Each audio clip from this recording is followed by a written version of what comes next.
That's the good stuff. Welcome back, everybody, to Goodwill Podcasting with Connor, Dan, and Stone, a movie podcast that today is talking about one of the most iconic superheroes of all time, possibly the best. That would be a debate maybe for another day.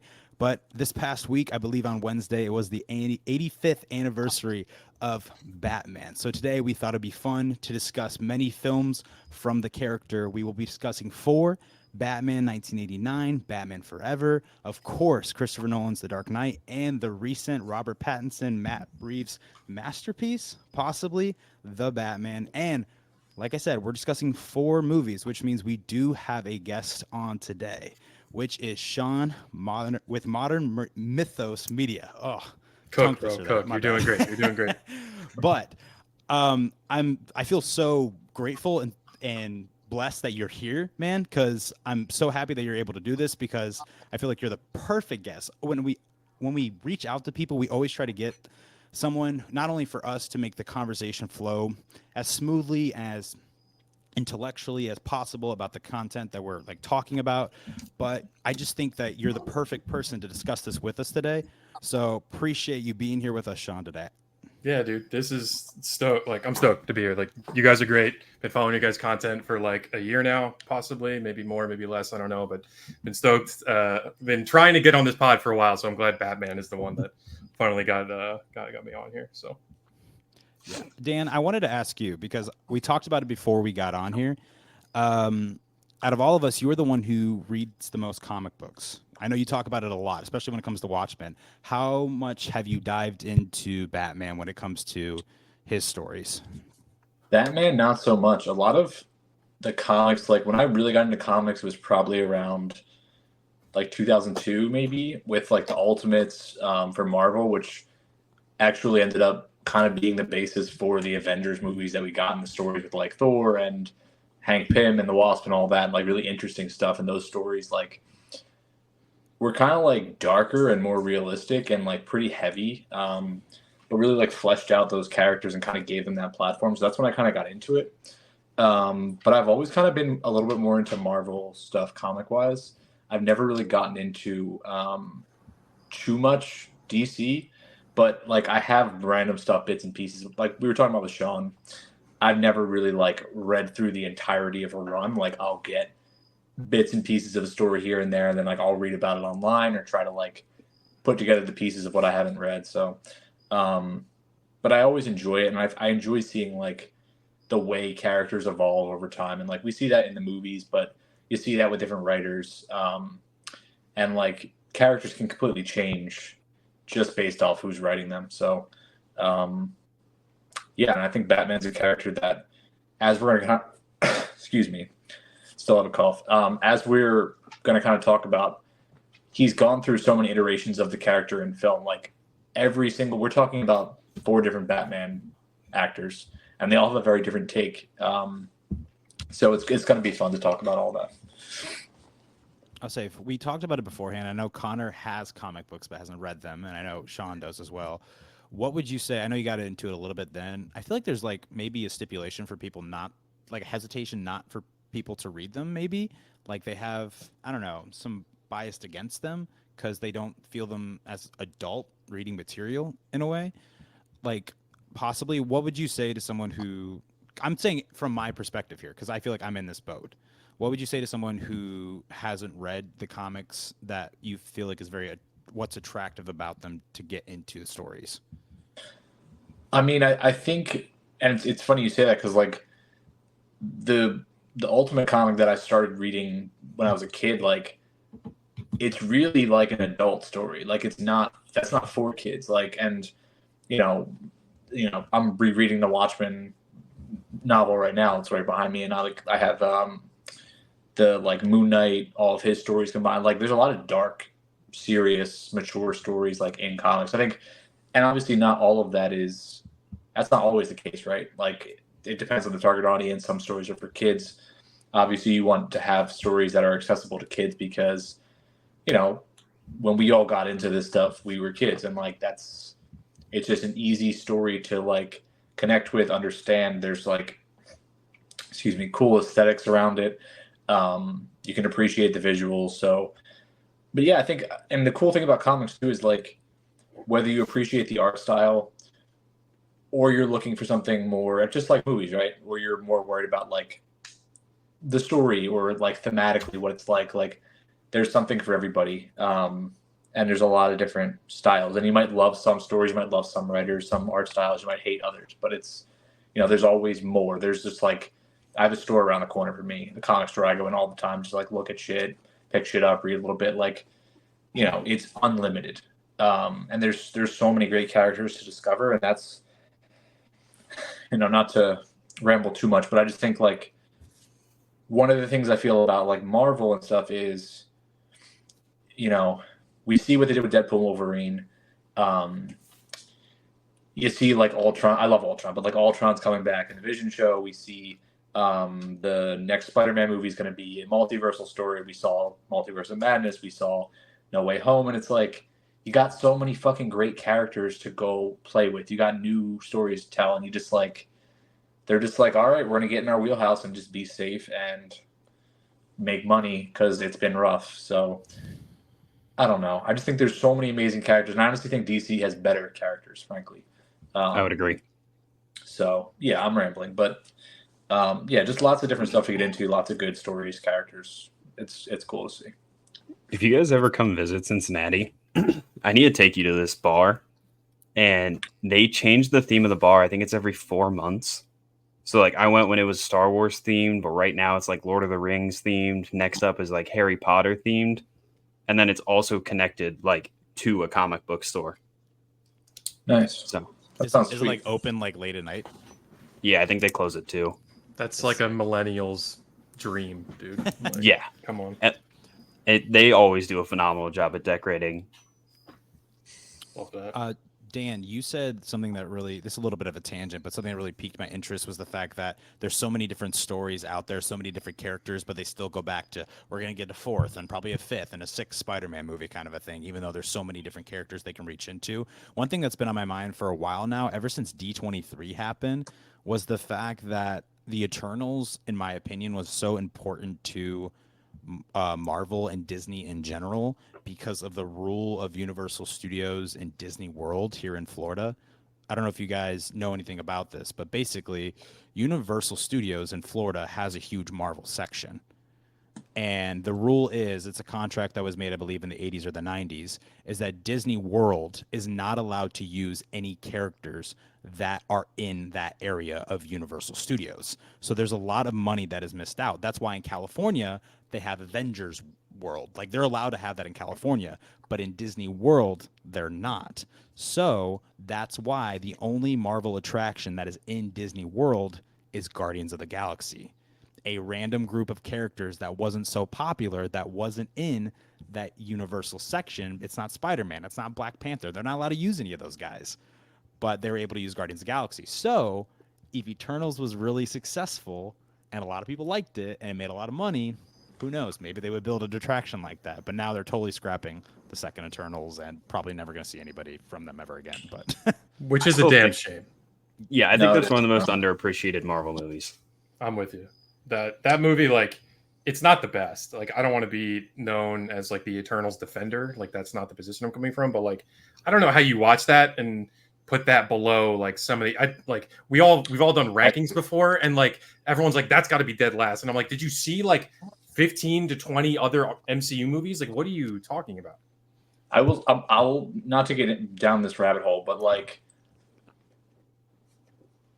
there's a lot of conversation, right, with like Star Wars, Marvel, woke this, woke that, like whatever. I think a lot of that is bullshit. I think a lot of it is valid. I think there are hateful people and there's also poor quality stuff. And sometimes those two people are in the same space, those two things, and that's okay. And the conversation can include both aspects of that. I think The Eternals was an example of something that was actually like deemed just like woke, and that's just like how people judged it, and it wasn't fair because the quality was actually there. Like, they were actually trying. It wasn't just, I don't even want to try to get into what I'm saying, but like it was quality. and you had a good director, you had good actors. The movie looked beautiful. Like, I thought some of it was kind of funny. I thought they had good chemistry. Like, there was some, like, some romance. Like, it's a solid movie, and I just think it sucks that it didn't get a good reception. All the actors in it are insane too. Like they did a really good job. Like Brian Tyree Henry and like Barry Keoghan. That was before Barry Keoghan and Brian Tyree Henry really popped off. I guess Brian Tyree came from Atlanta, but they did a really good job of casting in that movie. Like everyone, like Angelina Jolie, obviously she's an icon, but there's like buzz around her winning an Oscar this year. I mean, she's still got it, you know? Yeah, man. It's just, I would have liked to see more. I would have liked to know about the guy that's sticking out of the earth, stuff like that. But I want you guys. Supposedly in Captain Brave New World Brave, whatever it's called, they will talk about that. Supposedly adamantium is in that big old thing. okay. I want you guys to keep this same energy when we get to the movie recommendation at the end of the podcast. Okay. Understood. So I suggested that we do the original Batman to start out because I had not watched it in a very, very, very long time and I didn't remember anything about it. And I thought to myself while I was watching it how appropriate kind of and how it kind of worked out that Tim Burton directed this and Michael Keaton stars in it. And we're about to have another Tim Burton directed film that Michael Keaton is starring in this upcoming weekend. I thought that was kind of just beautifully placed when this episode occurred. But this movie kind of just blew everyone. I don't know. I saw somebody talking about this, like which superhero film really started the genre. Was it Superman? Was it X-Men? Was it Batman? Was it Spider-Man? Was it The Dark Knight? Like what really kicked everything off? And I feel like it might be this because even though I feel like this was the safest and most appropriate story they could show on the big screen for an audience that might have not known the character. You got the Joker, and Batman's backstory is basically all about his parents, and they kind of position it in a way where you might not know what happened to them. Like Bruce's love interest in this, Vicky Vale, is curious why he's going to this alley. So I think the audience, the way that Burton, tells the story is along for the ride. Like, what happened to us? Why is he laying these roses down on the ground? So looking back on it now, after all these movies we've watched and after this character's just been in society for decades and decades, it's not as engaging of a story, I will say, but just the way it feels, in my opinion, and the way it looks, it's got this like industrial, like Gotham is a mixture of miniatures and like steampunky and looks very large with bright neon colors. It just looks really unique compared to even Batman Forever. I really like it. It's just really good to go back to these movies and just see how cinema has adapted since then. Because it'd be really interesting to get a movie like Batman 1989 today. It really would.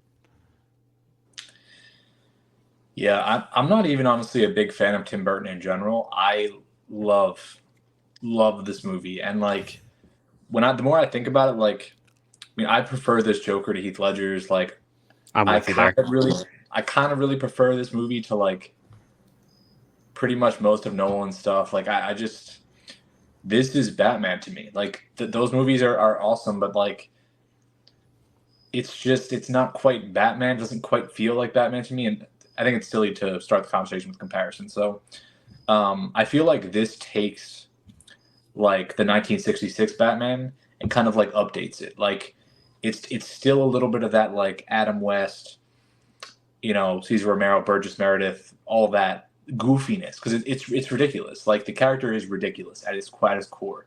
Like Tim Burton talked about, like him and the Joker are two parts of an equally insane coin. Like they're both out of their minds, but it's just about being on the right side of things. And I just think Jack is so good. And like, I always wonder what Robin Williams would have done with this because they basically used him, right, to like bait Jack Nicholson into taking the role because they went to Jack Jack said no. Then they went to Robin Williams. Robin Williams said yes and was like on board. Then they like went back to Jack and were like, "You sure? Like we'll give it to Robin Williams if not you." And then he was like, "Okay." And then they just dropped Robin, which was like I didn't know pretty that. fucked up. Yeah, I didn't know that either. That's some crazy Robin lore could right have there. done a really good job. That would have been interesting to see him in this, bro. I mean, It really he's would've. got that like dark, twisted soul, for lack of a better word. He's very animated. I feel like you have to be very animated to do this, which Jack obviously is. yeah, but I mean, I don't want to say like Jack has like the menace too. Like it's not like a this is, I mean, it's kind of sad because Robin Williams was like a manic depressive dude. Like that was part of like his mental illness, for lack of a better term. So like that part of him that made his comedy so good, that energy he had was like, the flip side of a bad coin. But I think he could have done it. Like if you look at like Insomnia or like 1 Hour Photo, like he could be a horrifying character for sure. But Jack just has like such a good edge, and I also just think he's so funny in this movie. Like so many of the one-liners, the gags, the jokes, The Prince dancing, my God, that's so good. Yeah, and I mean Jack just he feels, whether it be The Shining or like Witches of Eastwick, whatever. Like he's so good at doing this just ridiculous, deranged dude. I think it really works. Can I say something that's crazy that just popped in my mind? Out of all the films we're covering today, for sure, but maybe every Batman film that's ever been created, I haven't watched the. Is it David West? Correct. Adam West. Adam. So sorry, Adam West. Is this the only Batman film that has one villain? Doesn't Batman Begins only have Scarecrow? No, you got Ra's al Ghul. Like, oh yeah, Technically, well, the Batman is the Penguin. Yeah, maybe some of the animated stuff. I don't remember if does Mask of the Phantasm have more. I don't remember. The only live action, I believe, the only live action that has one villain. That's I feel like that just shows you how much Jack is really able to kind of, it's Jack Nicholson. I feel like he's just really able to carry this on his own. And then you have Michael Keaton. Michael Keaton doesn't show up in this movie for like 25 minutes. It's more about Jack. Yeah. At the beginning. Well, I really like Jack's character too, for everything Dan said too, but like also like we kind of see him progress on how he wants to be as Joker too, like with even how he's changing his makeup as he's like going along. And then like he wants to make everyone kind of look like him with that serum that he's like putting in cosmetic products, which is another thing I love about this movie. Like it's very subtle and obviously like a good choice to do it. But like the fact that they even made it so like the news anchors like looked so rough and like with acne after like they couldn't use their makeup. I love like all of that in this. Going back to a Robin Williams conversation though, while he didn't get the Joker, I actually think at some point he could have played a pretty good Riddler. Yes. I think it's the role that he's most cut out to play for a Batman villain. Yeah. Unless you want to go like for a deeper cut, but of the main ones, absolutely.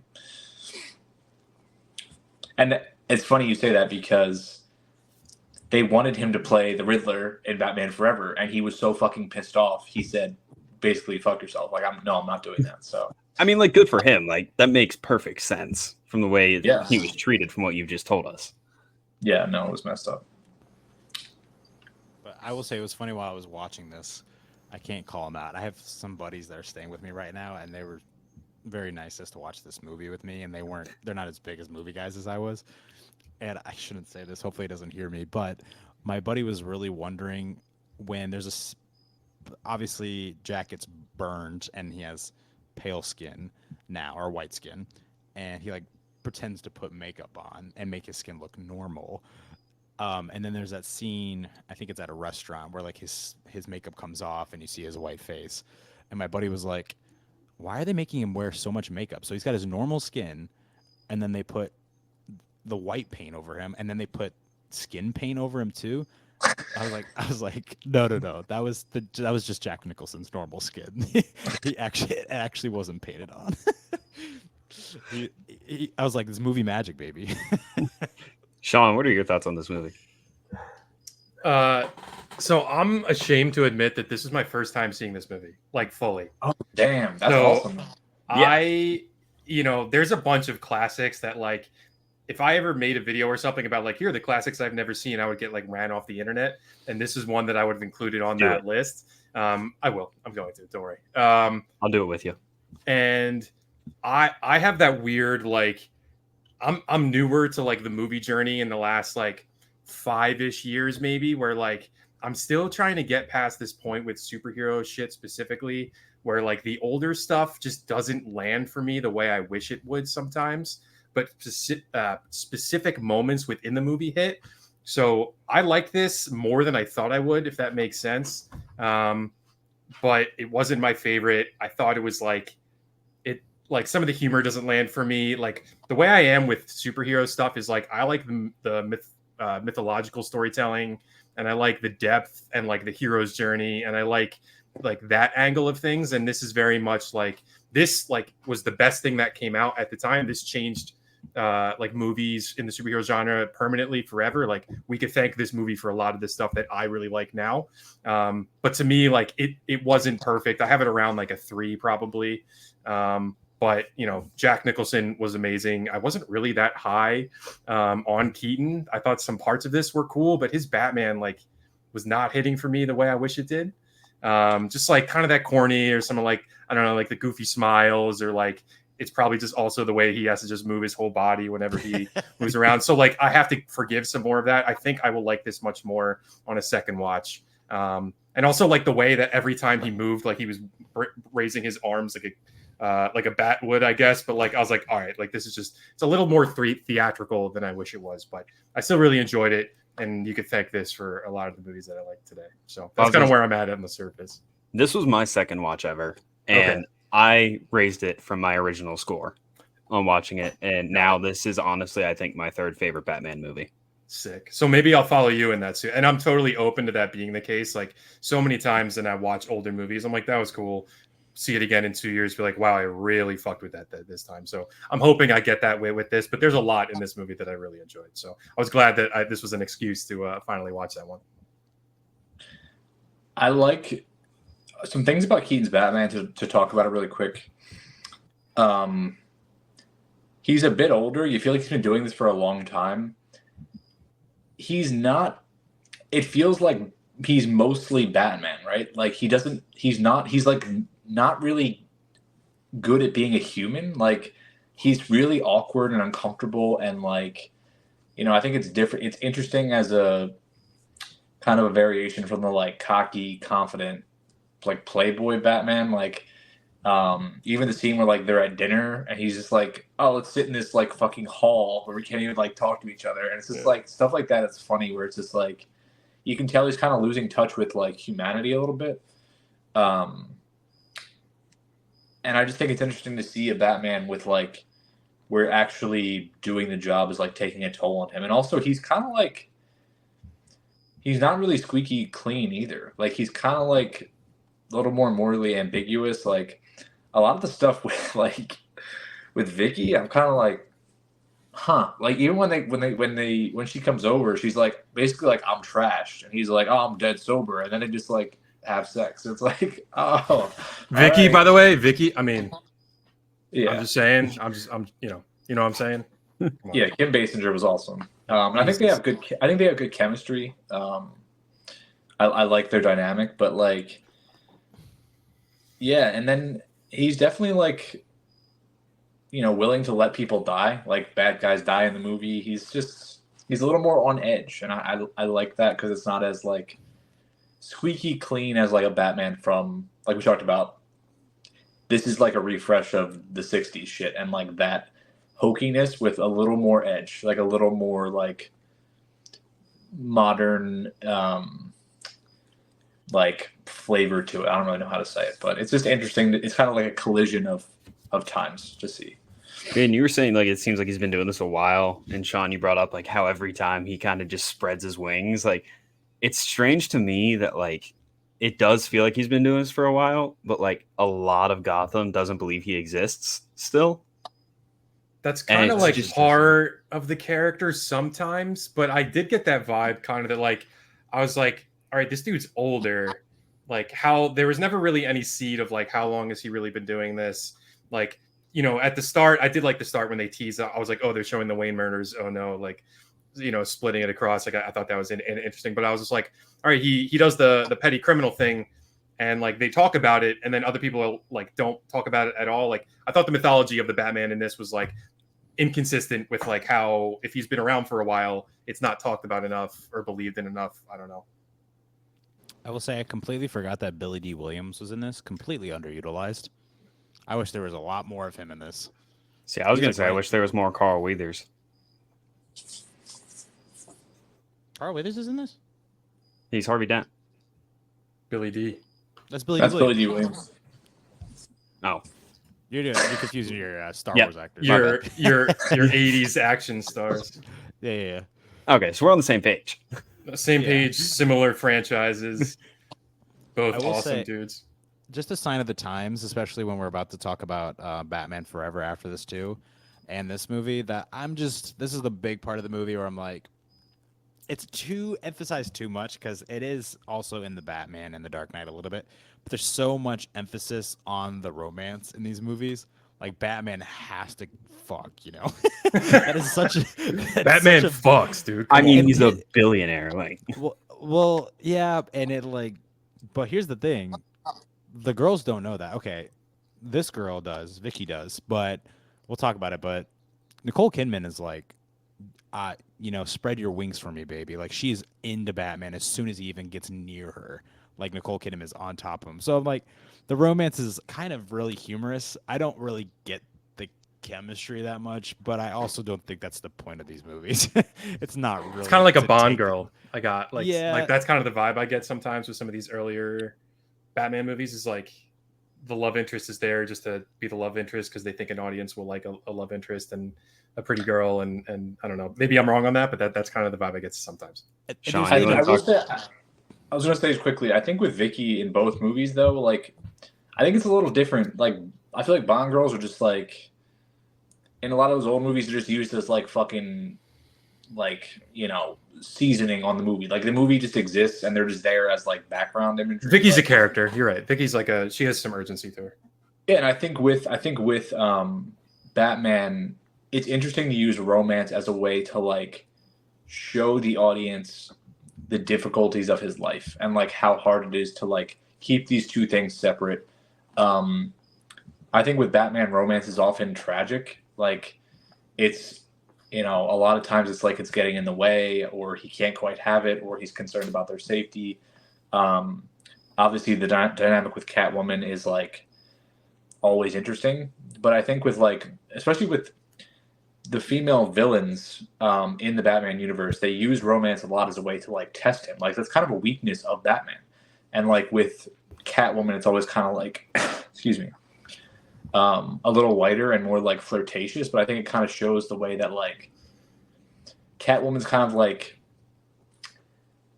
represents maybe the smaller things in life that you do where you're like kind of are more in the gray, where like you might slip up a little bit. It's like just kind of flirting with not evil, but like not doing the right thing.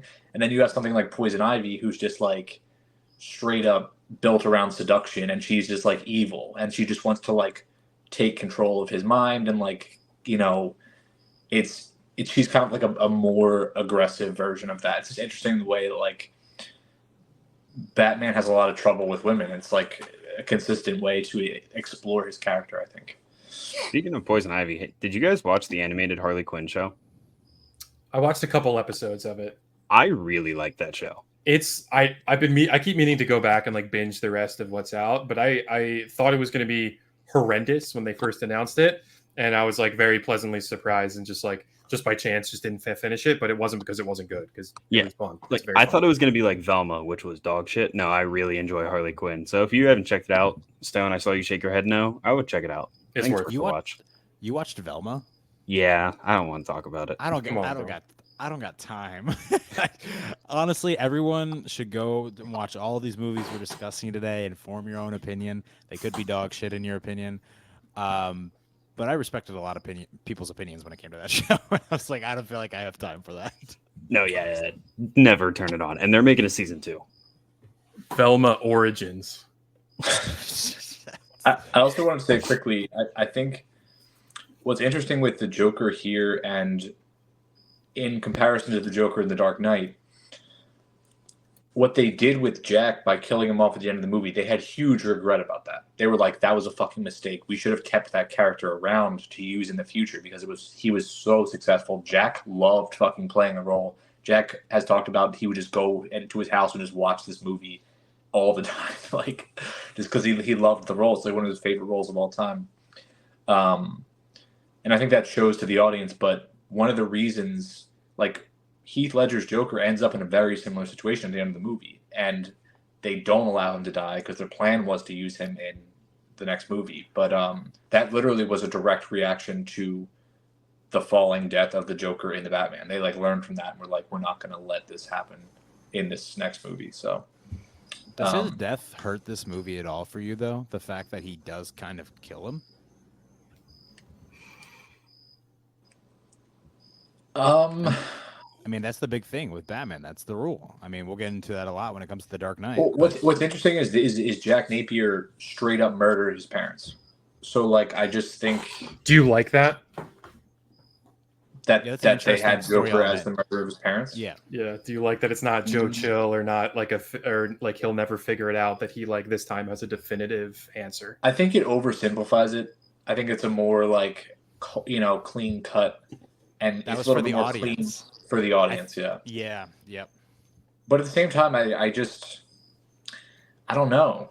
And I think that the sequence of his parents' death, like that's so played out. I love it in this movie. It's so like cold and dark, and like I love the look of the guy they picked to play the younger Jack. It's very menacing. That dude could have played Joker, by the way. When he popped up on screen, I was like, that dude's good himself. Like like obviously Jack is Jack, but like if in an alternate universe, like that dude looks menacing.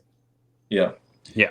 And I also just love I like Jack's look without the makeup too.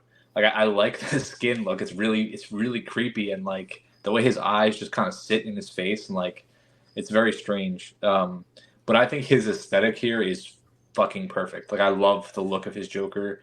I don't think it'll ever be beat. And I feel like the Joker from like the Arkham games and stuff, like I see Jack's Joker in that Joker. So yeah, I love this movie a lot. I grew up on it. So it's definitely a nostalgia movie for me. I understand that, but Dan, you're not much older than Stone and I, but you are older, obviously. Who is like the first person you think of when you hear Batman? Is it Keaton? That was a big blow right there. I don't even know how to answer that. Like You I feel just like stressed him out so much with that All right, question. Dan, here you go. Clear your head of everything. Batman, go. Yeah, That was probably. a quick one. Yeah, I would say, and probably I don't know. Like rewatch, I don't really like Christian Bale's Batman that much. Every time I watch this movie, I'm with you. that fucking voice is so goddamn stupid, man. All right, Like, save that energy. It's Don't make me do it. We'll get to it. I have some hot takes about that. I was gonna say, I think all four of us are not big on The Dark Knight. Like, What the fuck? I shouldn't say not big on it, but that was a little aggressive. Yeah, I'm we'll about get to to. I'm gonna be all on top of it, man. Sorry, No, I easy, like that easy. movie a lot. I wish I was The Dark Knight. I'll save my voice for when we talk about it. But I will say one thing about these movies too that I find just interesting with this and Batman Forever, because those are the two recent ones that I watched in preparation for this episode. When it comes to the villains, when they like become the villain, they like kind of very quickly get all the parts of the villain, like all of their, I don't know, tools and little gadgets and everything like that. Like Joker's henchmen all of a sudden have like jackets with his like face on them, like Those right are away. dope. I want one. I will say something that, because I'm binging Game of Thrones right now. I got to season 4. I've watched it before, but I'm rewatching it with my wife. Something I kind of like is that both in this movie and then I saw it in Batman Forever with Two-Face, they kind of have like sigils of themselves, like logos that they just plaster everywhere. I was like, that's kind of cool. You know, it's like Batman has a logo. Why can't the villains? But Interesting. I like there's part of that, like I just don't like to trend towards campy stuff, and I know like that's just a preference thing. It doesn't mean it's good or bad. It just means like that's not what I like, and that falls in that department. Like when like they all come like chugging out and they're like dancing around and like spray painting like paintings and stuff, and I'm like, I get it, it's the Joker. Like obviously there's going to be more comedy to it and stuff, but like when they all have like his get up on and like there's no conversations of like, all right, how am I going to get this crew to buy into me, or like who's like there's some stuff like that, but like I just prefer a different type of storytelling. It's fun, but that's just not what I trend towards. So like I think now that I know that that's kind of more what it leans into, I'll probably appreciate it more on second watch, because it is hilarious. Like yeah, I'm the Joker. I'm just gonna like plaster my face all over the place. I'd probably do the same thing, to be honest. Speaking of campy, do you guys want to talk about Batman Forever? I was hoping we'd forget about this one. You and me Hot both. take here. I might like this better than Batman. So This movie's painful to get through. You are wrong, sir. This movie just opens up with Two-Face. He's just there. Batman's stopping him, and Two-Face just wants to fucking kill the Batman. So he devises this plan to go to the circus and create a bomb and try to expose Batman at the circus. Doesn't work out, but Robin's there. What's his name? Dick Grayson. Dick Grayson, and kills all of Dick Grayson's family. Bruce takes him in. Oh yeah, we got Jim, old Dr. Edward, Jim Carrey, Dr. Edward Nigma. And he's just like a worker at Bruce's factory or his business. Tries to put something on his head, doesn't like it, goes fucking insane. This movie kind of rules, guys. It's really fun. I really Stone, like the it. opening line when we see Batman is Alfred saying, "Take a sandwich with you." He goes, "I'll get drive-through." Uh-huh. Oh, I know. This is good stuff right here. The nipples. Can we talk about the nipples on the suit? And when Why did they try and make Batman? What does that imply? What is the existence of the bat nipples implies something deeper than that I we got should it. probably get into. I honestly believe this is like breaking news. I honestly believe it was to emphasize the horniness of Nicole Kidman, because she references the fact that she loves Batman's body. So I think they purposely made his suit to resemble an actual human muscular man's body as much as they could. So like, yeah, we'll slap some nips on there, man. You So sold me. they talked about it. Basically, they were looking at like old like Greco-Roman sculpture and shit like that, and that's the look that they wanted for Batman. So obviously, there's nipples or like realistic bodies, so that's what they went with. Which I guess I can understand. I just like I can't get hung up on nipples on the suit. I don't know. I just don't care that much. This movie is so fucking silly. Like, there is like a level of menace to this movie as well. As Tommy Lee Jones is fucking mean in this. Like, I like, it's obviously not a very nuanced Two-Face, but it is still, it's not the menace of Jack. This is definitely sillier, but it's like, I can get invested enough, and I like Val Kilmer's Batman. Val Kilmer's such a good actor. Like, Val Kilmer's a great fucking actor, and I just think his Batman gets kind of like forgotten, which is one of the reasons I wanted to talk about this movie. This was my pick, and I also think that Jim Carrey's Riddler is like a top 5 Batman villain. So he's just. Again, we talked about the manicness of Robin Williams. Like, that's obviously what Jim Carrey brings, and just it works. Like, Edward Nigma is so ridiculous, and I also think it's interesting to talk about this Riddler when we're also going to be talking about the Riddler in Batman, because Paul Dano's. He's an interesting character, and it's obviously 2 very different takes on it. But like, you see the same guy, like deep in there. Like, you see his intelligence, you see his kind of like. Shelteredness or like shyness or feeling like he's just in the background, and like that's what Edward Nigma is. He's just like represents forgotten people, and like this guy kind of manifests it or comes out of that with like this like vibrancy and energy and this ridiculous persona. And Paul Dano's character kind of like internalizes it and gets really dark and goes to the internet and like just uses his brilliance that way. So it's just interesting to see different takes on the character, which again is why I wanted to talk about it. And there's so many lines of dialogue that take me out in this movie. Like when they're driving up to the island at the end and they're playing Battleship, and he's like, That's B12 so good. hit, and he's like, also my favorite vitamin. And then fucking Batman and Robin get onto the island, and Robin looks at him and goes, "Holy rusted metal, Batman! It's the ground is made of rust and it has holes." It's so good. God, no, It's so good. I will say, Dan, because you read the comics, and I had watched The Dark Knight before I watched this movie. Is Two-Face having like two different personalities, like a thing in the comics?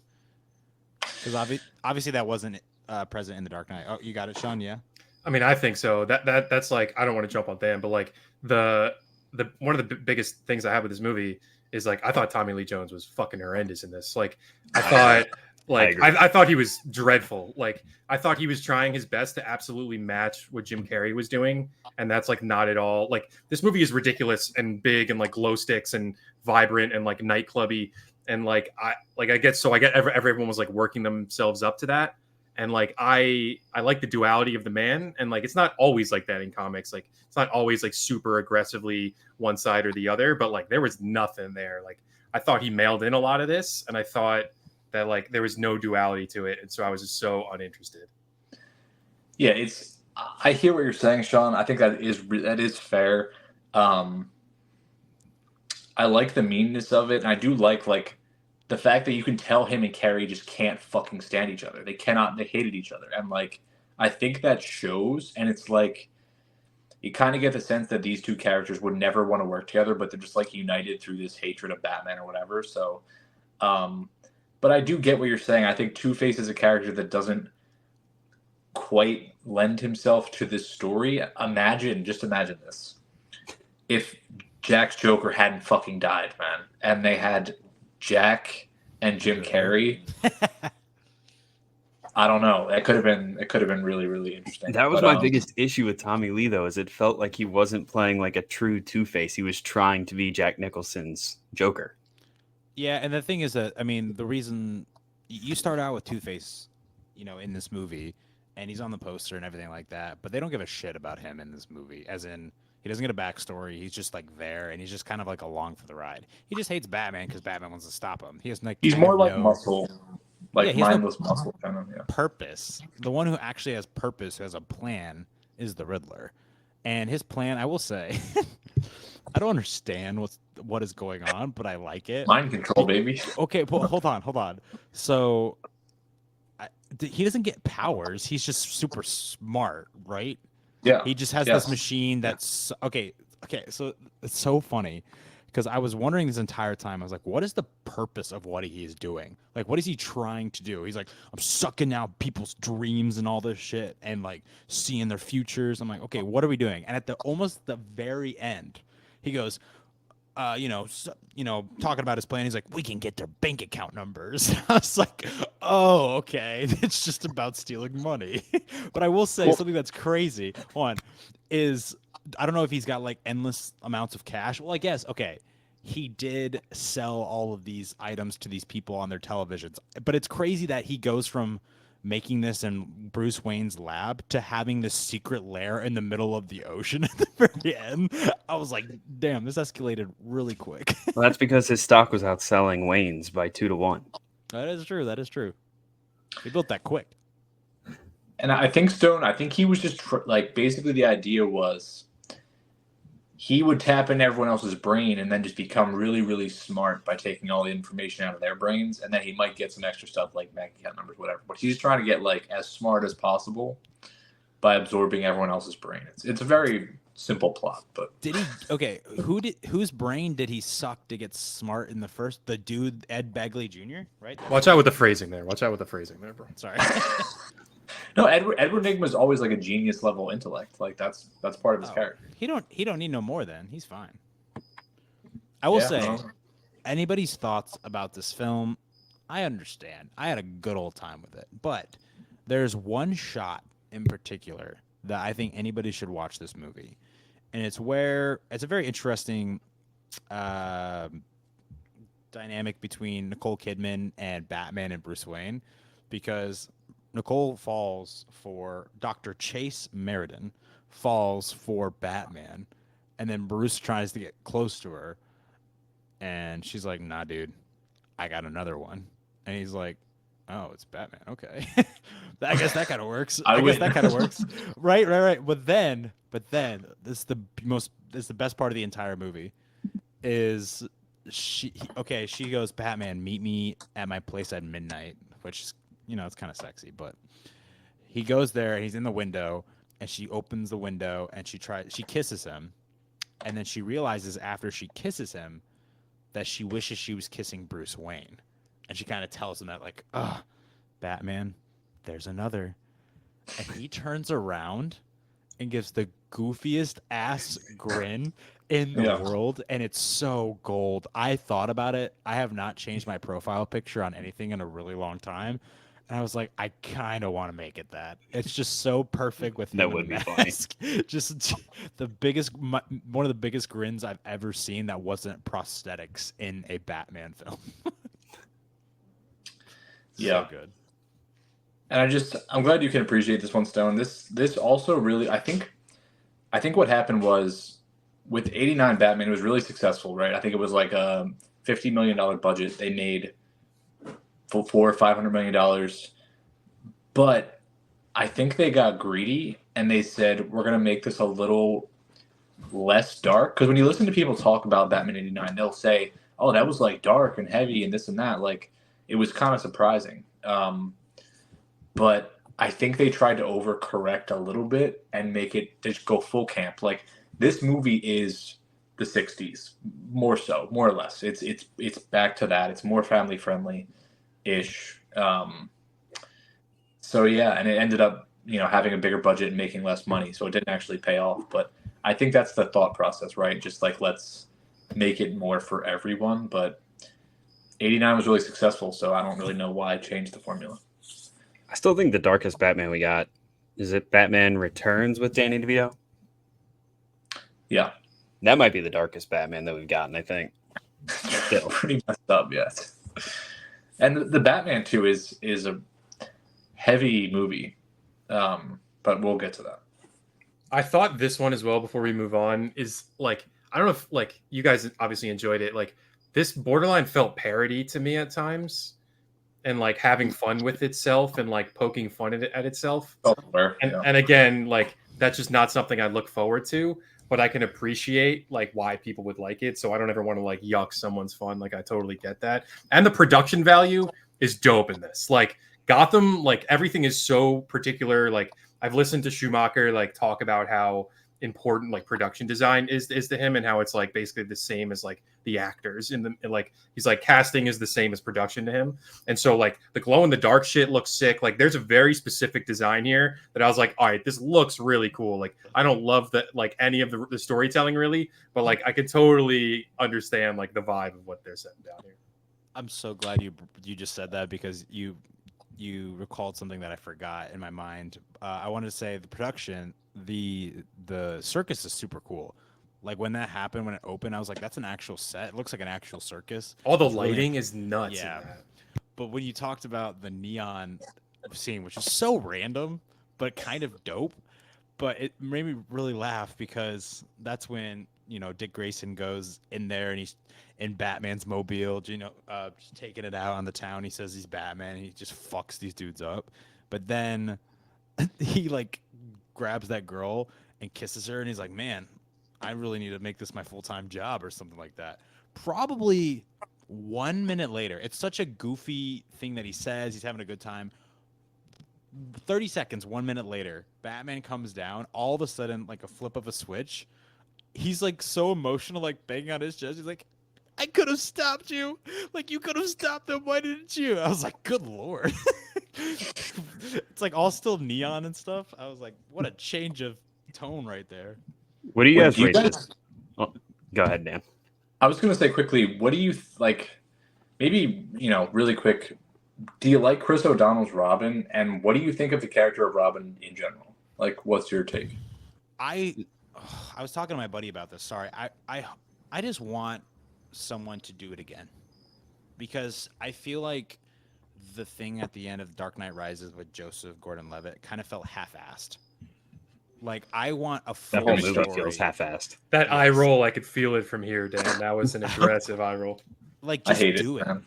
Just do. Like, I think it would be so cool, because I feel like Robin is just a weird character in movies that they just don't know kind of what to do with. Like, they really tried in this movie to do something with him, and I appreciate that. He's like maybe the main element of the story, to be honest.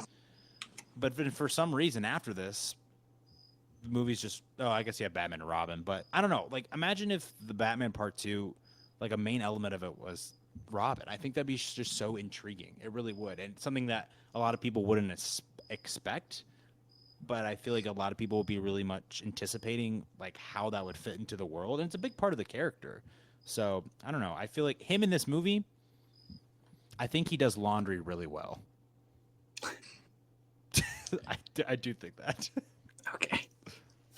I think with Robin it's hard because like it's kind of weird.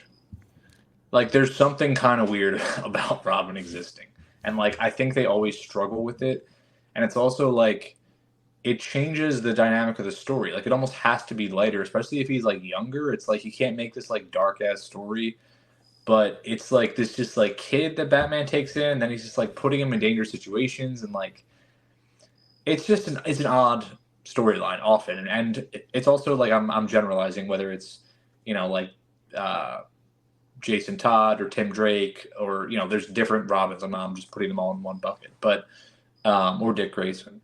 I think he is interesting, and like Nightwing's really fucking cool, but it's hard to get right, and I think Chris O'Donnell like sadly kind of created a stigma around the character. Like people were like that was ass. Most people. So I don't know. It's like it's hard to do, but he is interesting. And I also think Batman just is kind of effective as this like entity that's just alone. Like he's just by himself, and that's why part I don't of like his the relationships. I don't. That's think I he mean needs a yeah that relationship, ties into. I mean that's the thing that they use relationships to explore, right? Like, but this is just kind of another relationship that sometimes ends up with Robin dying, or sometimes ends up with him becoming the Red Hood or whatever. Like it goes bad a lot, so it's interesting, but it's not easy. So, but yeah, do you guys think that we'll see Robin in Matt Reeves's universe at all? Because he's gonna make I do universe, he's gonna make 3 Batman films, right? He hasn't said. Okay, we're just on part 2, and we're gonna find out how part 2 does. I don't know if I necessarily want him in it either, just because like Robert Pattinson is playing a very young Batman who's like just getting into it, and like I feel like Robin doesn't really come along till it's a very like seasoned veteran Batman. Well, Sean, how do you see it? How do you see it progressing? Or like you said, yes. Like, what are you thinking? So we'll get into it more when we get to the Batman, but a lot of the story that I really love there is how he keeps looking at the mayor's kid and how that's like a driving force like internally for him. And I would love to see him. It doesn't have to be that kid. It doesn't have to be the kid that was in that like knockout gang that was like looking at him differently and like acted his ass off. Like it doesn't have to be like, oh, that's going to be the future Robin. But I think like Matt Reeves, of any director that's tackled Batman yet, would nail like a Pattinson, like not in part 2, maybe not even in a part 3, but like in a final saga of the story or something where like he's like, okay, he's starting to get his shit figured out, and he's like, I could do this myself, and then he sees a kid who is like totally reminds him of that and thinks he could help save him. I could just see the seeds planting for such like a beautiful tragic story for that, where it's like he's just like, yeah, I'm gonna help save this kid and show him the right way to do it. But like a lot of the tragedy of all the Robins, like Batman, like the big meme is like he just keeps collecting Robins like the Infinity Gauntlet. Like he's just like, oh, you're a lost kid, you're an orphan, come with me. Like here's a fucking cape, like here's some tights. Like that's like the big meme. And it's true. It's like he's just like, I can help save all these kids, but half the kids, like he's Batman, he's Bruce Wayne, like they are not him. And so like Nightwing grows up and he's terrified of being Batman. Like Tim Drake loves it. He thinks he loves it. And then he's like, wait a minute, like I want to do this differently. Like Red Hood fucking dies. So it's like you have all these guys who like he keeps thinking he could save them and he can't. And I think that I could see Reeves really tying that in interestingly. I don't know if it like convolutes the story too much, but I would love to see him, if anyone, tackle it, because I think it's time we get some Robins in it. If not, I think Gunn will do it in his like DC nonsense. But I could see Gunn doing it. With you just talking about it like that, I'm really curious how far, because obviously we have Gunn who's trying to pop out tons of movies, like kind of like MCU, like one movie a year kind of a thing when he gets this ball rolling. I wonder how, if Matt Reeves is interested, how far he wants to take this. What is it called? The Crime Lord universe? The epic crime saga. Okay. I wonder how far he wants to take it. Like if he did introduce, Robin later on, if he wanted to do stuff with him, like is it basically just the Spider, like, Spider-Man films are kind of like their own thing with like the Sonyverse and all that shit. Is he just going to do that with Batman? And I don't know. Batman always be because obviously we're about to get a Penguin show. I think today, breaking news, yet again, we just got confirmed that Robert Pattinson's not going to be in the Penguin show. I think that came out today. I saw that. So, I don't know. That'd be really interesting to see how many movies he wants to do. Because he's good with franchises. He did Planet of the Apes, so he's comfortable in this area. I don't know. Before we move on, what did everyone rate Batman Forever since we're a 50-50 split? I got them both at 3 out of 5. I have this at 3.5.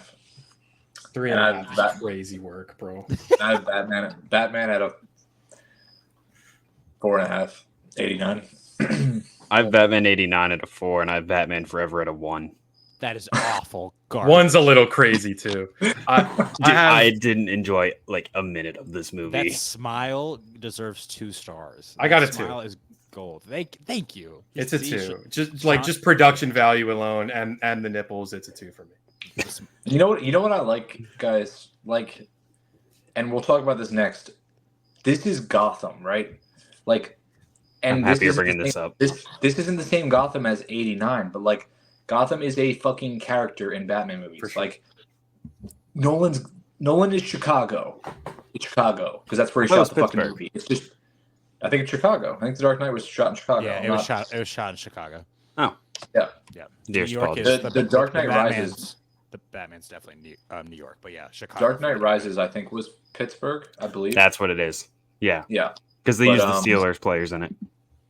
Yeah, Hines Ward and all. But yeah, it's just it's just unseasoned Gotham with Nolan, and it bothers me. But yeah, I guess we're gonna get into the Dark Knight. Let me clarify. Do you guys think? Let me understand, because I think this is correct with how you guys view this movie.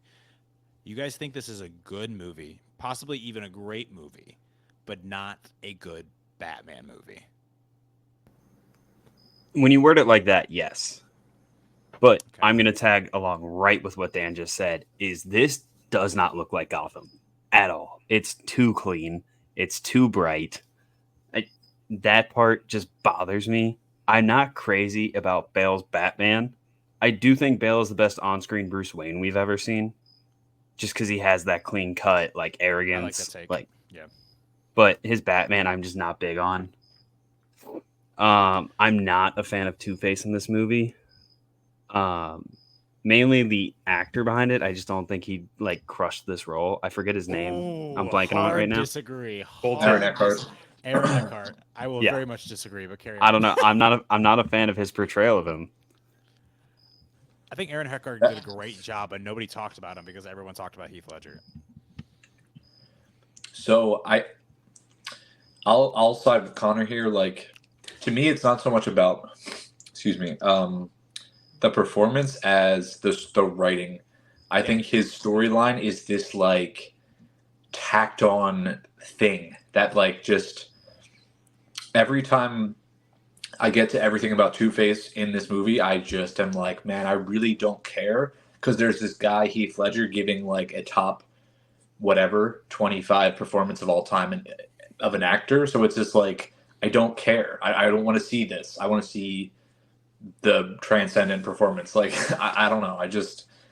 It's hard to, and that's not Aaron Eckhart's fault, but like, it's unfortunate for him. And yeah, it just feels tacked on to me. I don't know. I'm not big on it. It feels like Spider-Man 3, and as much as I do love Spider-Man 3, but it feels like Spider-Man 3 where they just like threw in like extra villains. Crowded. Yeah. I will disagree here because from the very beginning of the film, you have Harvey Dent, and you know that what the Joker wants is to break Gotham's soul. And the only way to do that, and the best way to do this, and it's so funny because the Joker is seen at a guy who's he's crazy, right? He's not. He has a plan. He knows what he wants to do, and he knows how to do it. So I think from the very start, he knows that his goal the entire film is to turn Harvey Dent. He purposely gets captured. And going into this movie, I don't feel like it feels tacked on because right at the beginning, you see Harvey Dent. You know what's going to happen to him. And it completely fits what the Joker is trying to do and what he creates and the atmosphere he creates in Gotham throughout this entire story. Now, the turn of his character, I think it maybe could have been a little bit smoother, how quickly he changes into the actual villain itself. But man, he got his girlfriend blew up and his face burnt. And I think that'd be a bad day for me too. Happy you brought that up too, because also I'm not a fan of Maggie Gyllenhaal in this movie.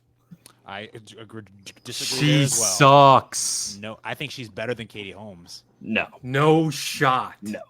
I will die. I will fall on a firmly sword by disagree that. with you. I don't like either. But I thought Maggie, like, something is so irritating about her in this.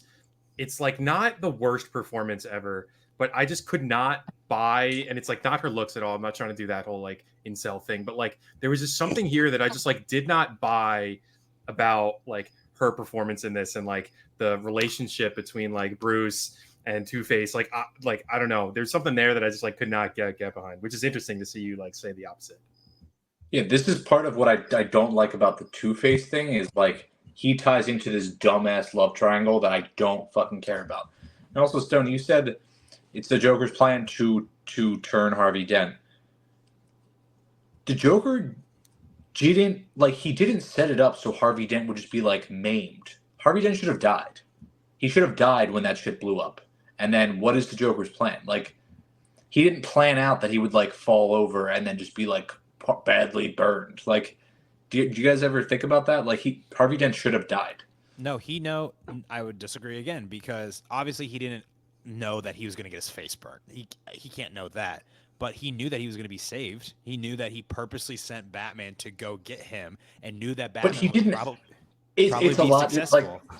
the conveniences in the Joker's plan, when you break them down throughout the course of the movie, are ridiculous. I understand that's like part of its suspension of disbelief, whatever. There's so many things where I'm just like, he didn't time that perfectly, and he was risking just straight up killing Harvey Dent.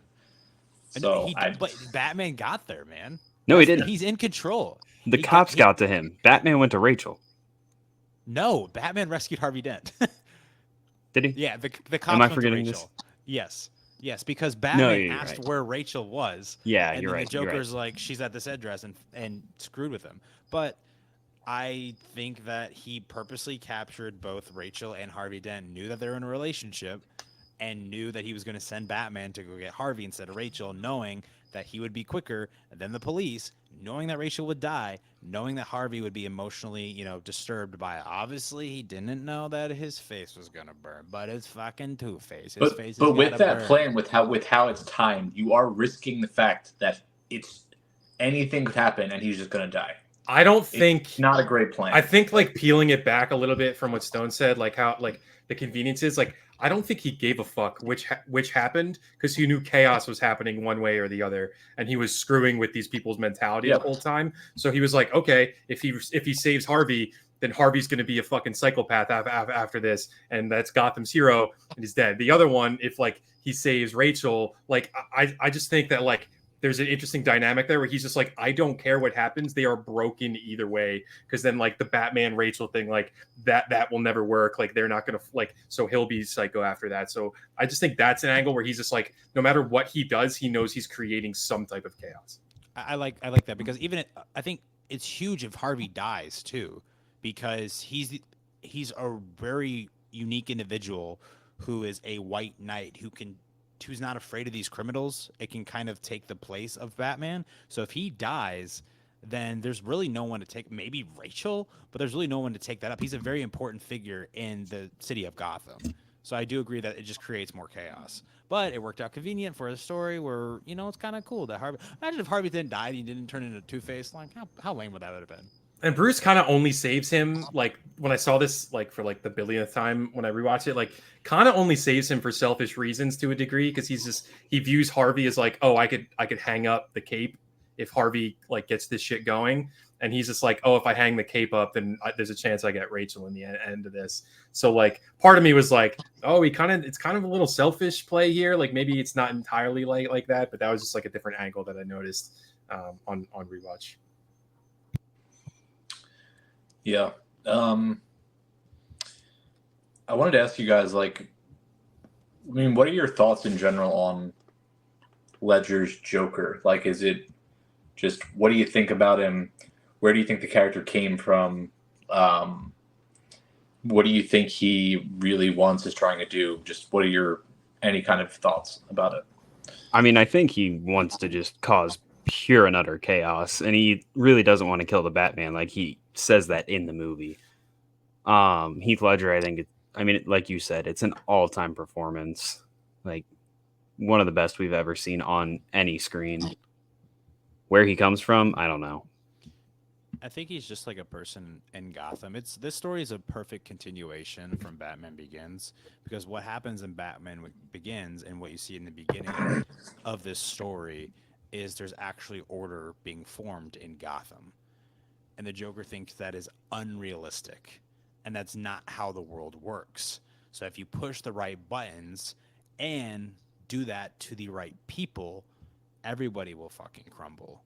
So it's really interesting, and I think this is the perfect villain to hero ratio is the fact that without Batman, there would have been no Joker. There would be other villains doing stuff, but the Batman is who creates the order. And because of how good Gotham is becoming, a reality check has to be initiated by the Joker. And he's like, this is not how the city works, and I'm going to prove you wrong, that these people are insane, which is a perfect finale. Which I saw someone say this, and it's so true, which I think this is kind of one of the coolest finales ever, because it kind of puts you in the situation of the people of Gotham, because this movie is so practical, whether that's, a benefit or a loss to the story of Batman. Like you said, just looks like Chicago. Yeah, but also I feel like it's a lot more realistic, and you can kind of picture yourself in the city as well when it comes to if you're on a ferry and you're going to blow up and you have these criminals on the other one, like, what would you do? And I feel like Nolan and his brother wrote this with him too, Jonathan, put us in that situation, and you feel that intensity. And with Hans Zimmer's score and what's going on at the end, like, it's really impactful. And I think the script and what is happening, I think it's solid. I think it's really good. And I think everything involving the Joker and what's written for the Joker, conveniences and all, I think he gets what he wants until, the Harvey Dent situation where Batman truly becomes the Dark Knight. But I think, like, this is maybe one of the most transformative performances, like, ever. I haven't seen every movie under the sun, no one has, but out of all the movies I've seen, like, this dude just absolutely is in disguise as in this role. And, like, Dan, like, I think I heard you recently say, like, this movie is almost embarrassed that it's a Batman movie, like, that it's like hardly leans into the comics and stuff, like, takes some small bits and then makes its own, like, movie in the real world, which is cool to a degree. It's a different angle, but I feel like the Joker is the one that, like, isn't embarrassed at all that he's the Joker, like, leans in so fucking heavy into, like, more of that, like, dark, chaotic, like, you complete me to the Batman type performance. And, like, I mean, I love it. Like, I love this movie, like, in, just to be transparent. And I think it's one of the best villain performances ever, if not my favorite of all time. It's a damn shame like we only got it once. I mean, you could argue this is the best Joker movie we've ever got. For sure. And I like Joker. I know like that's like a hot take these days, but I like Joker a lot. But I also like Joker. I'm still in that boat. I just think, to give more context on what I was saying there, I think in terms of like on-screen portrayals, like this is still, it still just so much darker than anything else we've gotten before around the character. And it's, I mean, I love this movie in general. I think is very much a reaction to 9/11. This movie is a reaction to like terrorism, to people's behavior around terrorism, to surveillance is a literally one of the main themes of the movie. Like the way Batman figures this shit out is by taking every single person's like devices in the city and tapping into that stuff, yeah. And that's interesting because, and that's kind of like a questionable part of the movie, because the argument there is, and you go back to post 9/11, you have stuff like the Patriot Act, right? Huge issue. Like we lived through that, and the questions of what in the interest of national security is an appropriate violation of personal rights. And like Batman says, I'm just gonna fuck it. I'm gonna do it. And that's, you wonder, do the ends justify the means there? But that's so much what this movie is about. And like, it was kind of written in a world that was coming out of all that. So I think it's interesting. I don't know if I like the conclusion that it draws there. Surveillance is good. Yeah. But I mean, these movies are all very, interesting politically. That's a whole other conversation. But Nolan's trilogy is what it is. But yeah, I mean, Heath was, and I was going somewhere with that point. I like the idea that Heath was a veteran. He was in war, had PTSD, wasn't taken care of, came back, was unhappy with society, unhappy with the world. It makes sense that he has like firearms training, understands explosives, understands like strategy, how to organize, like the tactical, like what he's doing is very tactical, very detailed, and it seems like he's military. And I love that theory, especially as part of this, view of this movie as like this movie born out of terrorism and born out of conflict. And I like that backstory for him. I think it makes sense. That's a really interesting angle. Like I never thought about like him. Is that like canon anywhere, or is that like talked about? No. That's just like you like formulating. No, I didn't come up with that. That's something that I've read. People have written a lot about that. That's like a fairly popular theory that I just, when I watch it, it's the one that makes sense. I've read a lot of different ideas about him, but kind of like you said, Stone, like it's this like, I don't know the word for it, like dialectic. Like without Batman, there just isn't a Joker. Like that, the existence, and some people think like the existence of good, of people doing the right thing, will always create out of that like some kind of dark reaction. Like, and the Joker is this kind of like shadow of Batman, right? Like this, just the worst parts of him. And Batman's villains. I was just putting together a video about this. Like his rogues gallery, across the board, down to the smallest villain, they're all just reflections of him. Some part of him that's fucked up, some way that he could go bad, right? Like Batman could be horrible, and there's versions of him in the comics that are, and like that'll get twisted and just lose control and lose his sense of self, which is what makes him who he is. So he is a great rogues gallery. I think it's the best rogues gallery, but they're all reflections of him, of some part of his self you see reflected in each one of his villains. So I think that makes them great. Dan, you just mentioned that that's not like canon. It's just something you've read up on. Speaking of the Joker, I've heard this, like I heard this once and I've read up on it for years, but I don't think it's ever been truly confirmed. But there's like this thing with the Joker that basically every time he's on screen in a new film, he's supposed to look like he is abusing what's like the most abused drug in the Yeah. world at that time. So like Jack Nicholson was cocaine, Heath Ledger was sleeping pills, Jared Leto was heroin. So I wonder what Barry Keoghan will look like. I don't Yeah. know if we're gonna get Barry Keoghan. I think that's gonna be very interesting. Do you I think they see could- like the behind the or not the behind the scene, but the 5-minute Edited scene scene. they put out? Yeah. Yeah. I Yeah. just think that they could easily be like, nah, we're not gonna do it. Because I mean, we're not gonna talk about the Batman just yet. But that scene is very interesting that it's in the movie. But one thing that you guys keep talking about, which I don't know, is the fact that, you know, it's not a Batman movie. And I think you mean that for two reasons. One is because there's an overemphasis on the Joker rather than there is Batman, especially when looking at Batman Begins. But then two, it doesn't feel like Gotham. It feels like this modern day world, especially 2008, and it doesn't have that texture, doesn't have that dirtiness, doesn't have that grime that you see in Batman, Batman Forever, and The Batman. But I also think that's cool because I think when you have a character like this and you have stories like this, you have the ability to, and it's written so well, you have the ability to adapt it to as many genres as you possibly can.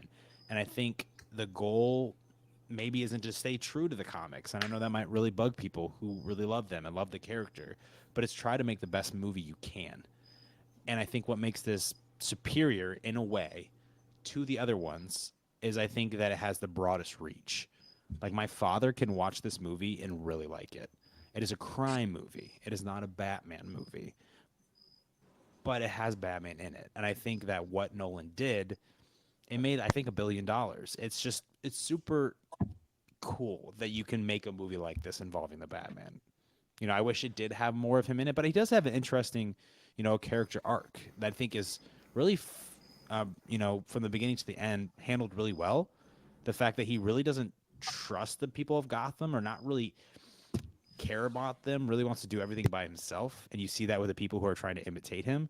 But then at the very end, he kind of believes in them that they won't blow each other up. And I think that, I don't know, that storyline is really good carried out from the beginning to the end.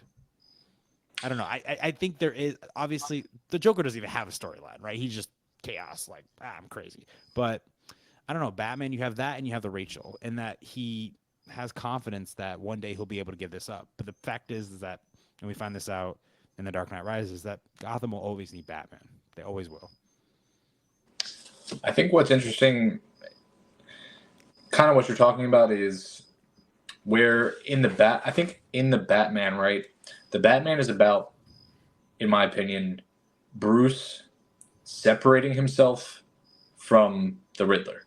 Like Bruce and the Riddler are like fucking this in the Batman at the start, and you see that, and they're like, you see that Bruce is like so close to just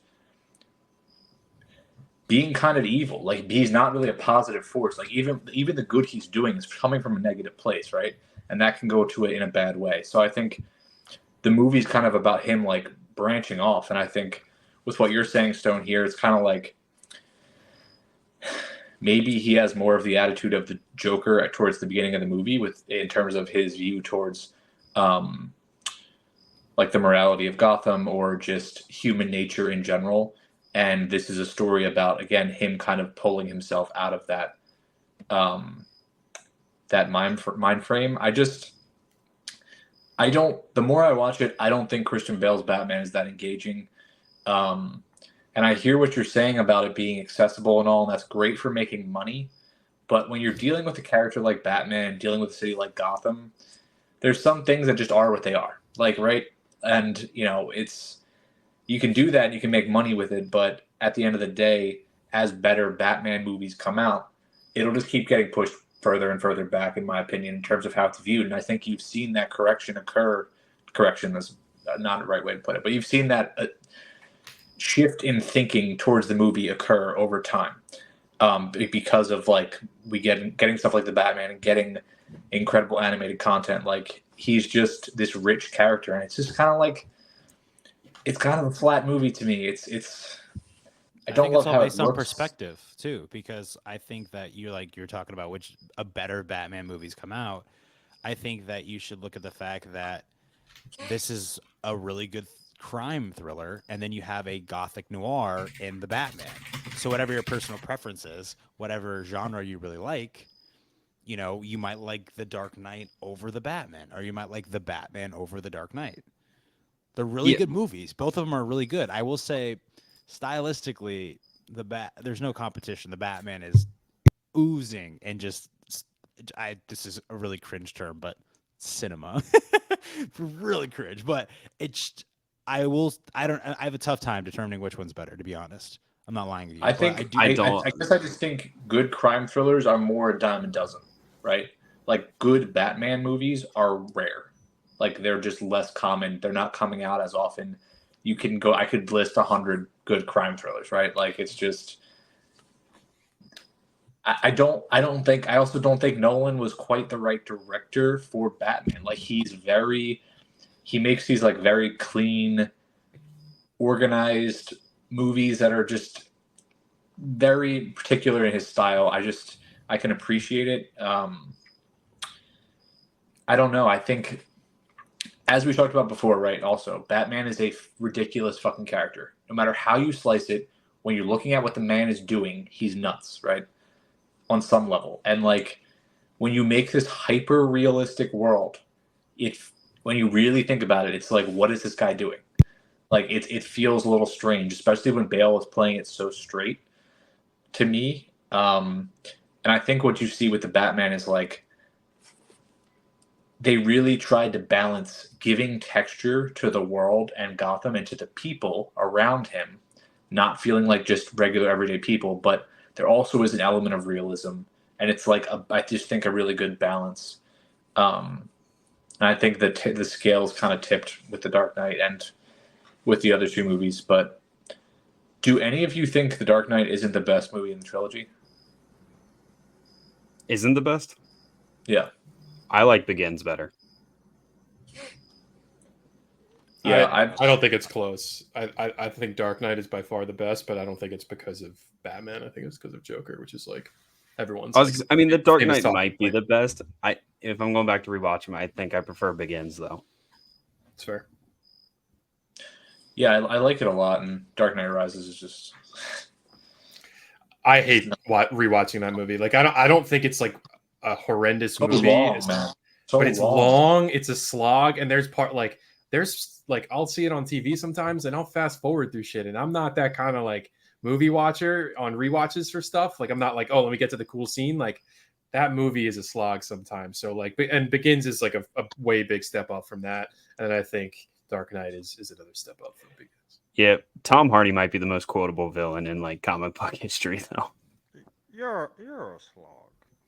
It's so funny, man. Bars. It's a funny performance, and we didn't talk about like we didn't Those talk traps about Bale. though. Yeah, he was huge. We didn't talk about Bale's the darkness. I think Bale's voice is so fucking stupid, and I can't. Swear to me. Yeah. Swear to me. That was Batman Begins. That's a hard line, man.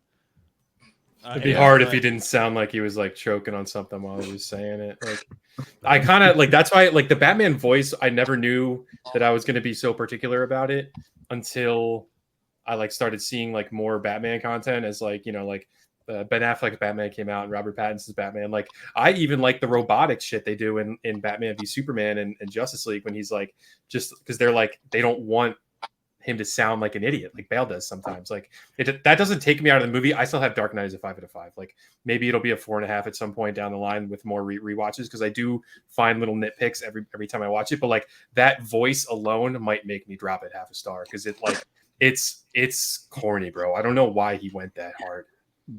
Dude, if Ben Affleck got his own Batman, I fully believe he would be the best Bruce Wayne Batman like combination. Don't get Sean started. Yeah, don't open. I will that die box, on that man. hill. Yeah, I'm very very big on Ben Affleck's performance. But Can I just that's say another- I'm a big fan of the voice because I can't do a lot of impersonations, but I can do this one. So that's why I like the voice. Give us your best one. That's what I looked up the line, so I could do his last line. I'm like, you either die a hero or you live long enough to see yourself become the villain. I can do those things because I'm a hero. Not like Den. I kill those people. That's what I can be. I just picture his like dumbass like lip quiver when he's doing it. Like the way his mouth looks when he's doing that, like the lip. I can't. Crazy.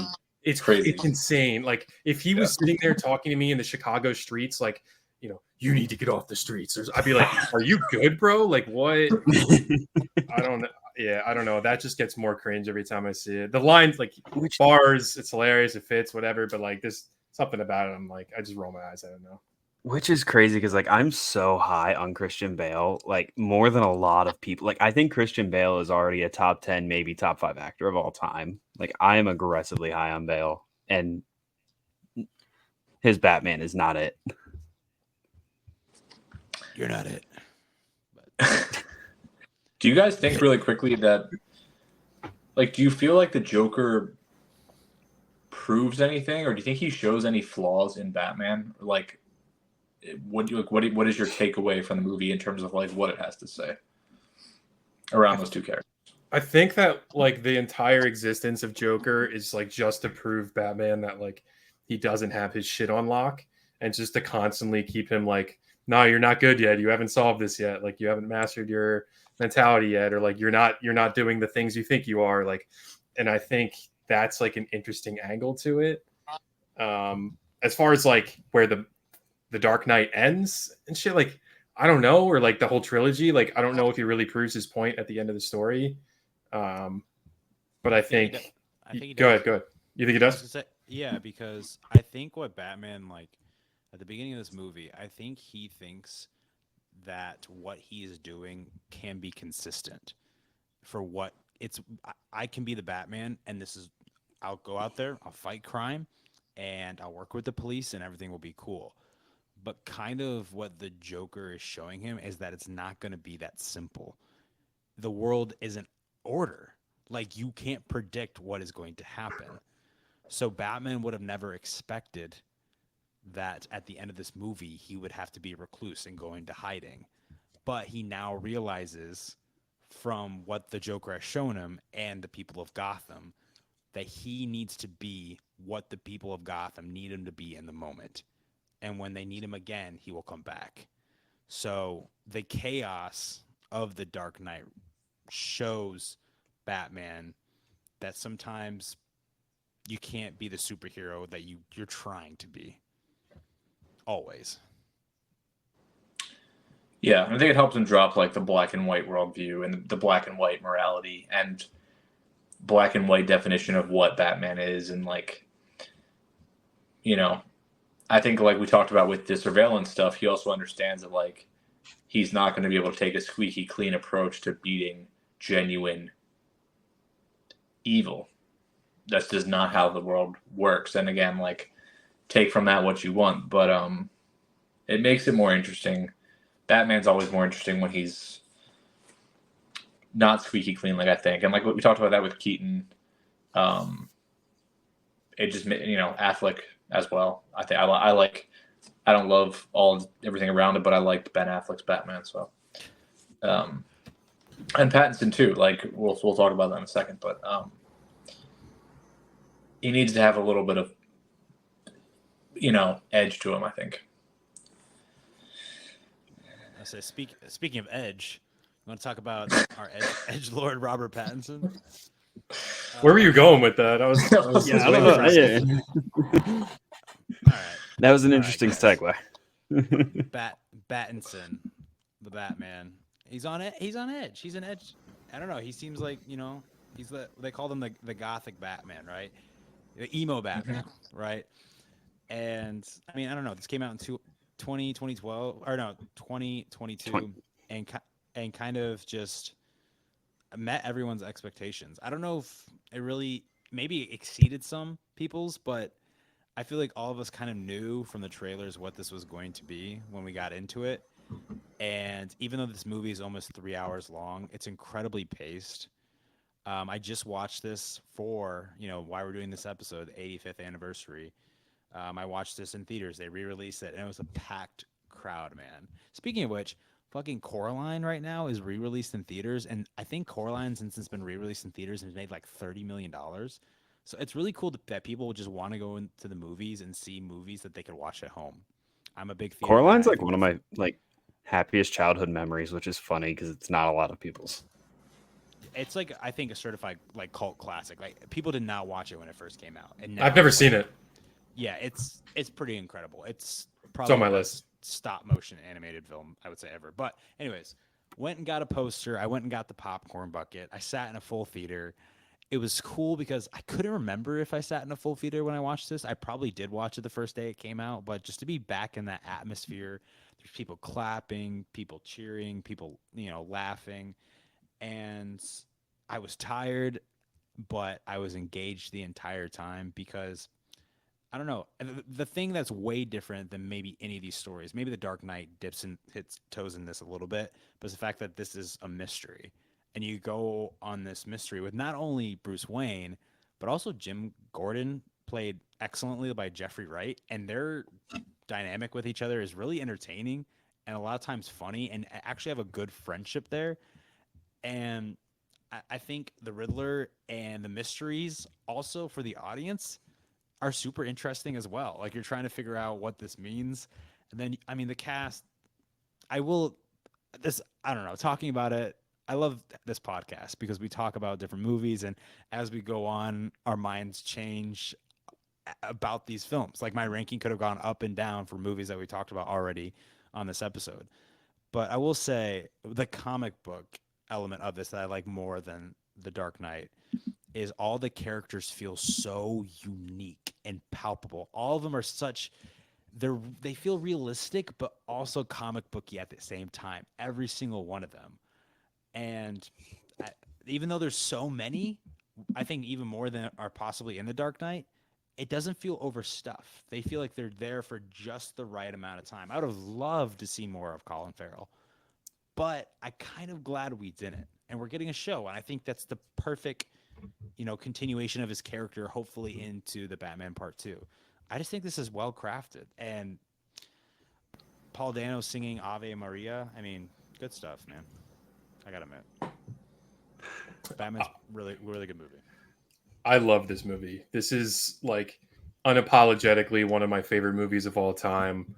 I've seen it probably maybe it's like 6 or 7 times right now. Saw it again on Wednesday for the anniversary. Like, totally forgot that like how great of a crowd reaction movie this is as well. Totally forgot how much levity there is, and like every time Gordon opens his mouth, he's like, Jesus Christ. Like, my theater was just like crying, laughing, like like there, and like all the Penguin stuff, like there was some genuine levity and fun to be had in this that I totally forgot about, like seeing it with other people. He's like, oh, like he just keeps making fun of them as detectives, and they're like, oh, we're fucking dumb. He's like, yeah, you are fucking dumb. Like, there's like, and I don't know, the audience play there works so much better than I remember like seeing it with people, and like just like adding to that experience. I walked out of that theater at like a 10 p.m. showing, and it was like thunderstorming out and like lightning, and it was windy, and I was like, oh, I'm fucking Batman right now. Like, I'm locked. I saw you tweet that. Bro, I was so locked in. I like reverted back to like 10-year-old me. Like, it was amazing. Just phenomenal. You guys experience. are both severely disappointing me right now. Both of you have failed to mention Andy Serkis's Alfred. He's very little amount of him in the movie. I know, we get way more of him in the next movie. But I love that casting. Awesome.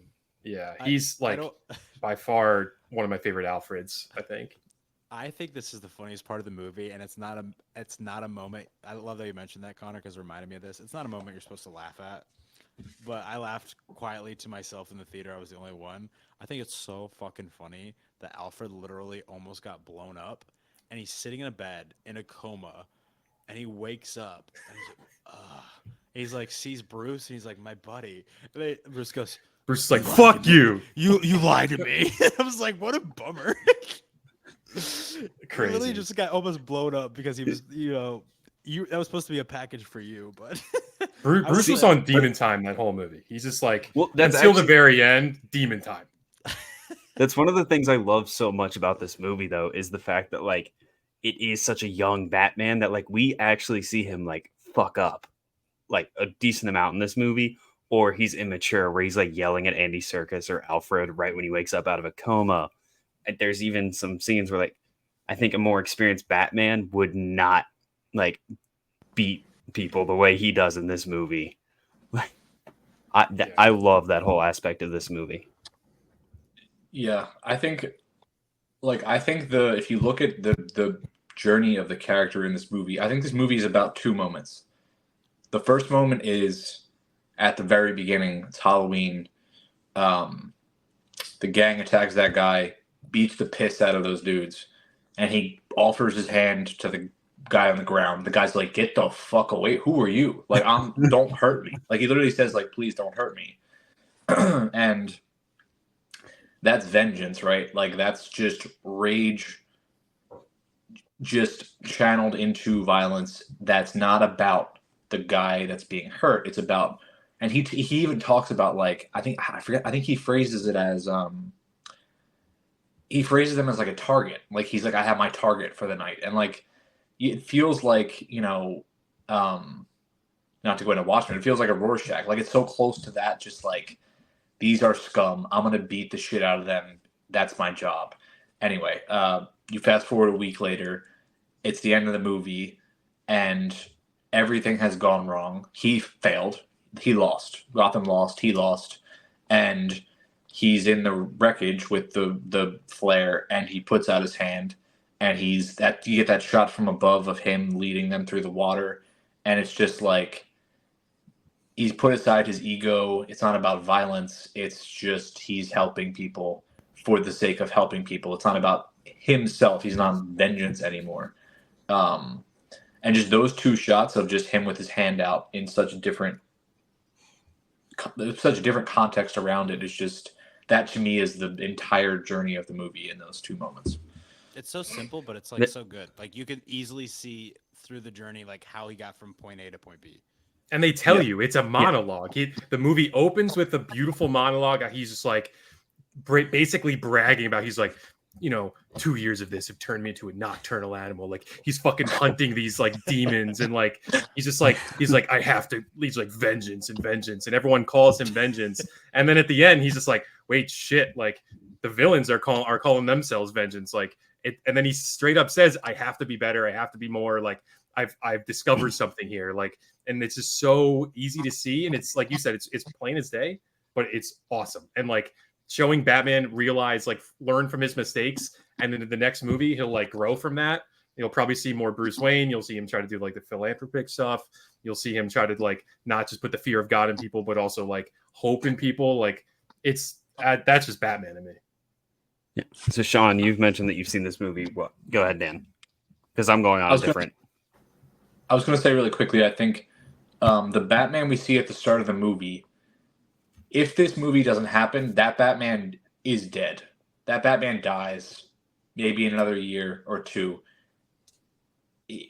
What he was doing was not sustainable. He would have broken himself down and eventually just lost a fight, or just been, shot in the face, or like what. He just would have not made it, because the way he was doing it was just all about confrontation and violence, and just like reliving,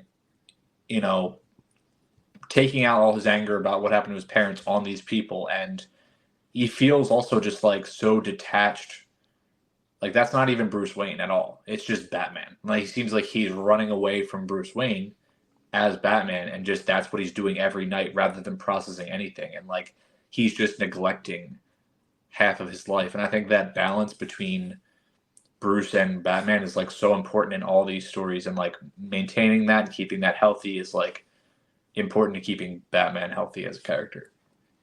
Well, yeah, and I think one of the most important scenes that kind of tags along with that is when Alfred is like, hey, I think it's the shareholders or the accountants are coming over in the morning. He's like, why are they coming here? He's like, because you won't go to work, basically, is what he says. He's like, you won't do what you're supposed to be doing. But no, so Sean, you said you've seen this like 7 times or so. I don't know if you've picked up on this. Friend of the podcast, and I'm sure of you, Sean Brock, pointed this out to me, that in the very beginning, there's a guy who robs a convenience store, and he's got like the pumpkin head on and like a red, like puffy jacket. That's a callback, because Matt Reeves said what he knew he would cast Robert Pattinson was after he saw the movie Good Time by A24, and that guy is dressed like Robert Pattinson's character in that movie. I love that. That's like one of my favorite, and that's like fact. Like, that's like straight from Matt Reeves' mouth, and like he did all of that perfectly, like on purpose. I love that. It's so cool. And to like see that performance and be like, that's my Batman is like kind of insane, but also awesome. Like that's like he watches Good Time. He's like, yeah, that's gonna be Bruce Wayne for me. It's like nutty, and I love Matt Reeves for that. Pardon me, Sean. I have a bone to pick with my two co-hosts. I sent you Oh, guys a goody. message about there being. I think you guys thought maybe I was joking because I'm a little bit of a trickster sometimes. But I talked about how. I mean, you're talking about how there's like little Easter eggs of the film. Remember what I texted y'all about Justin Bieber being an influence of this? Do you know how? Like, you guys never like talked like Oh yeah, no, responded to that message. I bet. So there's a YouTube video. Do you know about this, Sean? Go ahead. You beautifully do you weave know- your stories. I don't think so. Okay. So I want to hear you There's set a- the scene. Set the scene. no, it's good. It's good. Listen to this. So it is a video on YouTube of the Justin Bieber song "You Smile." Very old Bieber song, pre-puberty and baby album.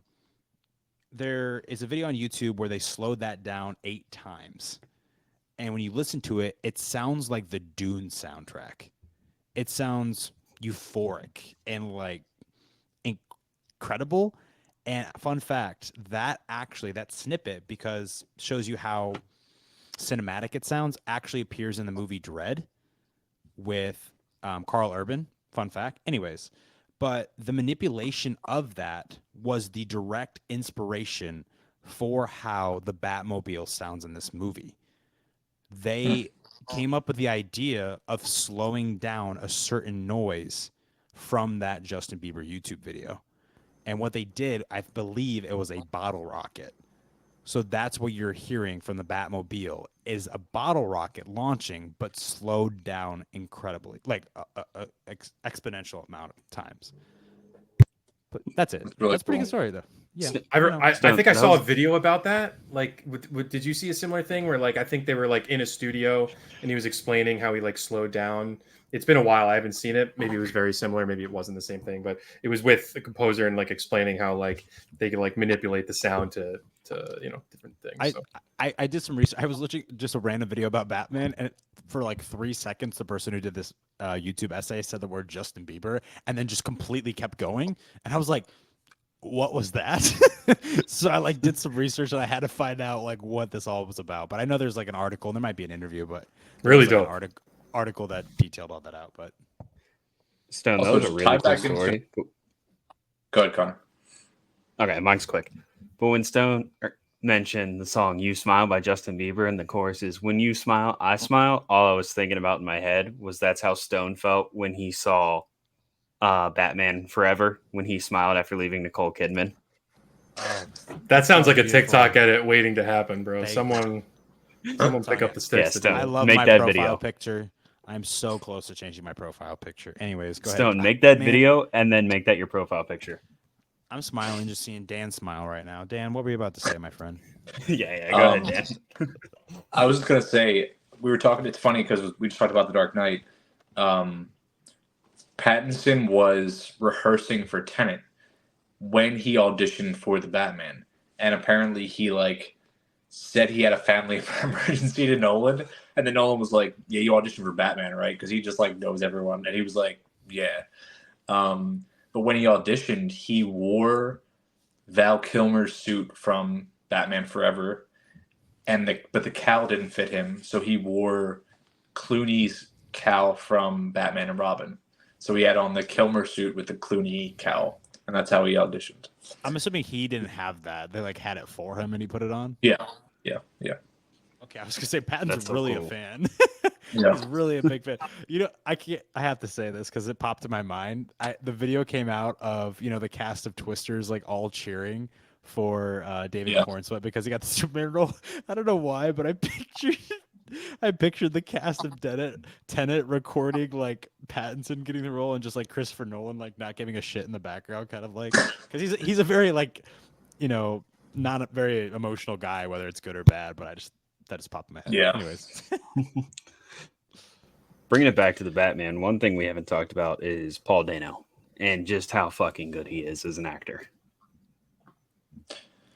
Yeah. He's didn't just- I really realize want that him to get a lead role. he's close. I mean, The Fablemans. That's the first one I can think of that he had. I thought of Dumb Money, and that's why I want him to get a better lead role than Dumb Money, because that was not movie's good. terrible. I was He's gonna like- say on this rewatch. Sorry, on this rewatch, I noticed that obviously we know the Batman score. I noticed that the score. This is kind of dumb because it's kind of obvious that the score for the Riddler is Ave Maria.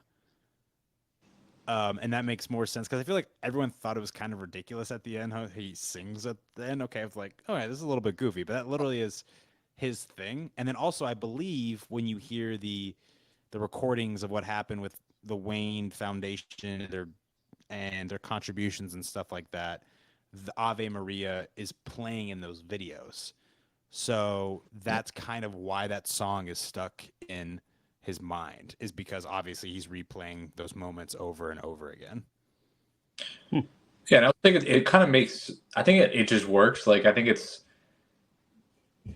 like I think juxtaposition always works with stuff like this. Like it's this song that you wouldn't expect him to be singing, but it's also this very like pure and divine song, which kind of like goes along with what he thinks he's doing. I think like he kind of thinks he's just like doing the right thing and like administering like actual justice, and he probably sees himself in like this super like heightened way. So it like kind of works for him, I feel like, but I also think something in the way, like the way it's used in this movie is so good, and I also love like it just mirrors the score as well. Like those first few notes are like basically are part of that like cue that kind of plays around him, and it all becomes this like it all just works together really well. But the song is perfect for perfect thematically. It's perfect with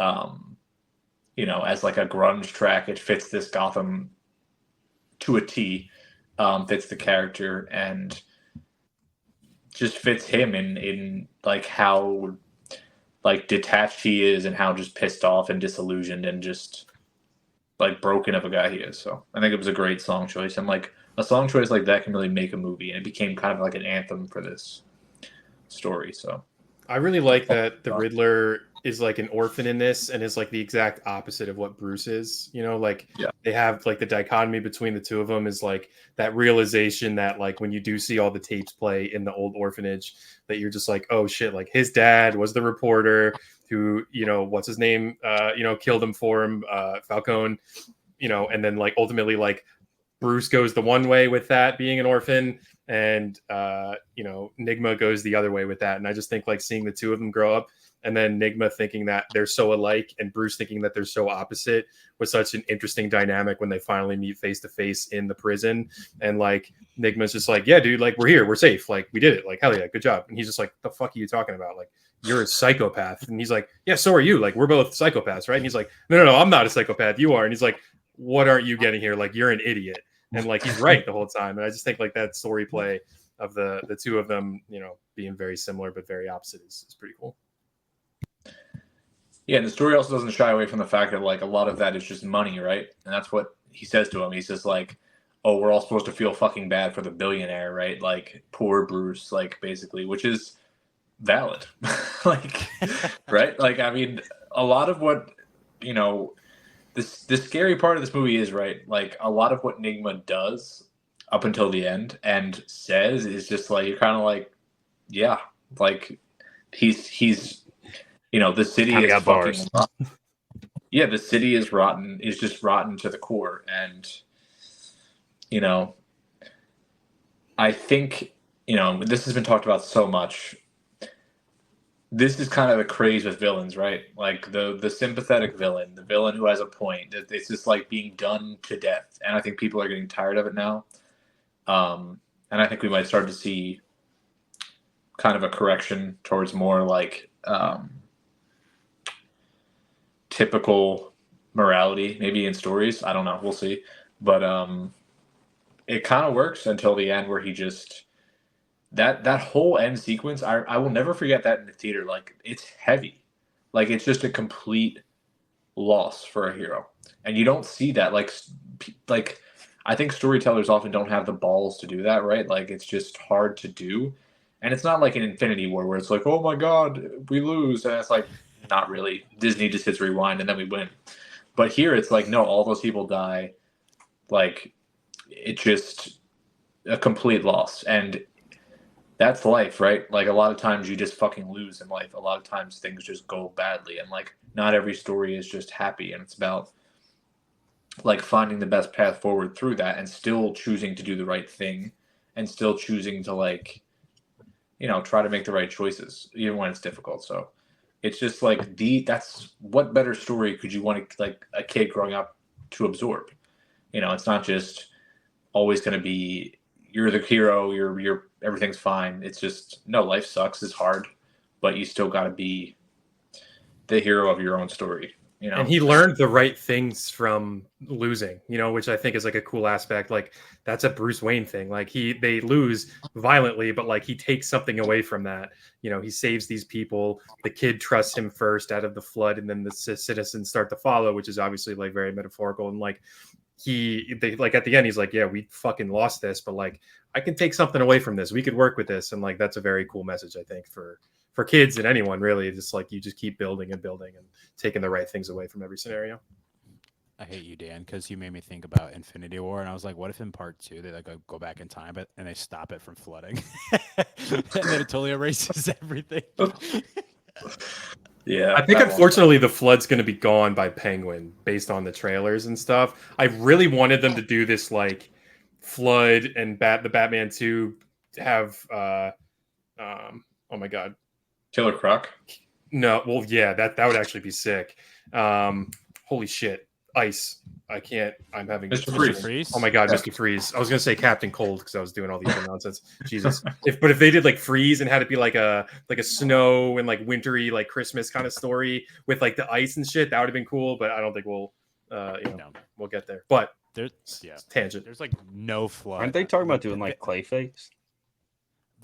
Nothing is Among confirmed. other things. I was just telling my buddy, there's like nothing confirmed. There's like maybe do this, maybe do that. I mean, I would just wait until.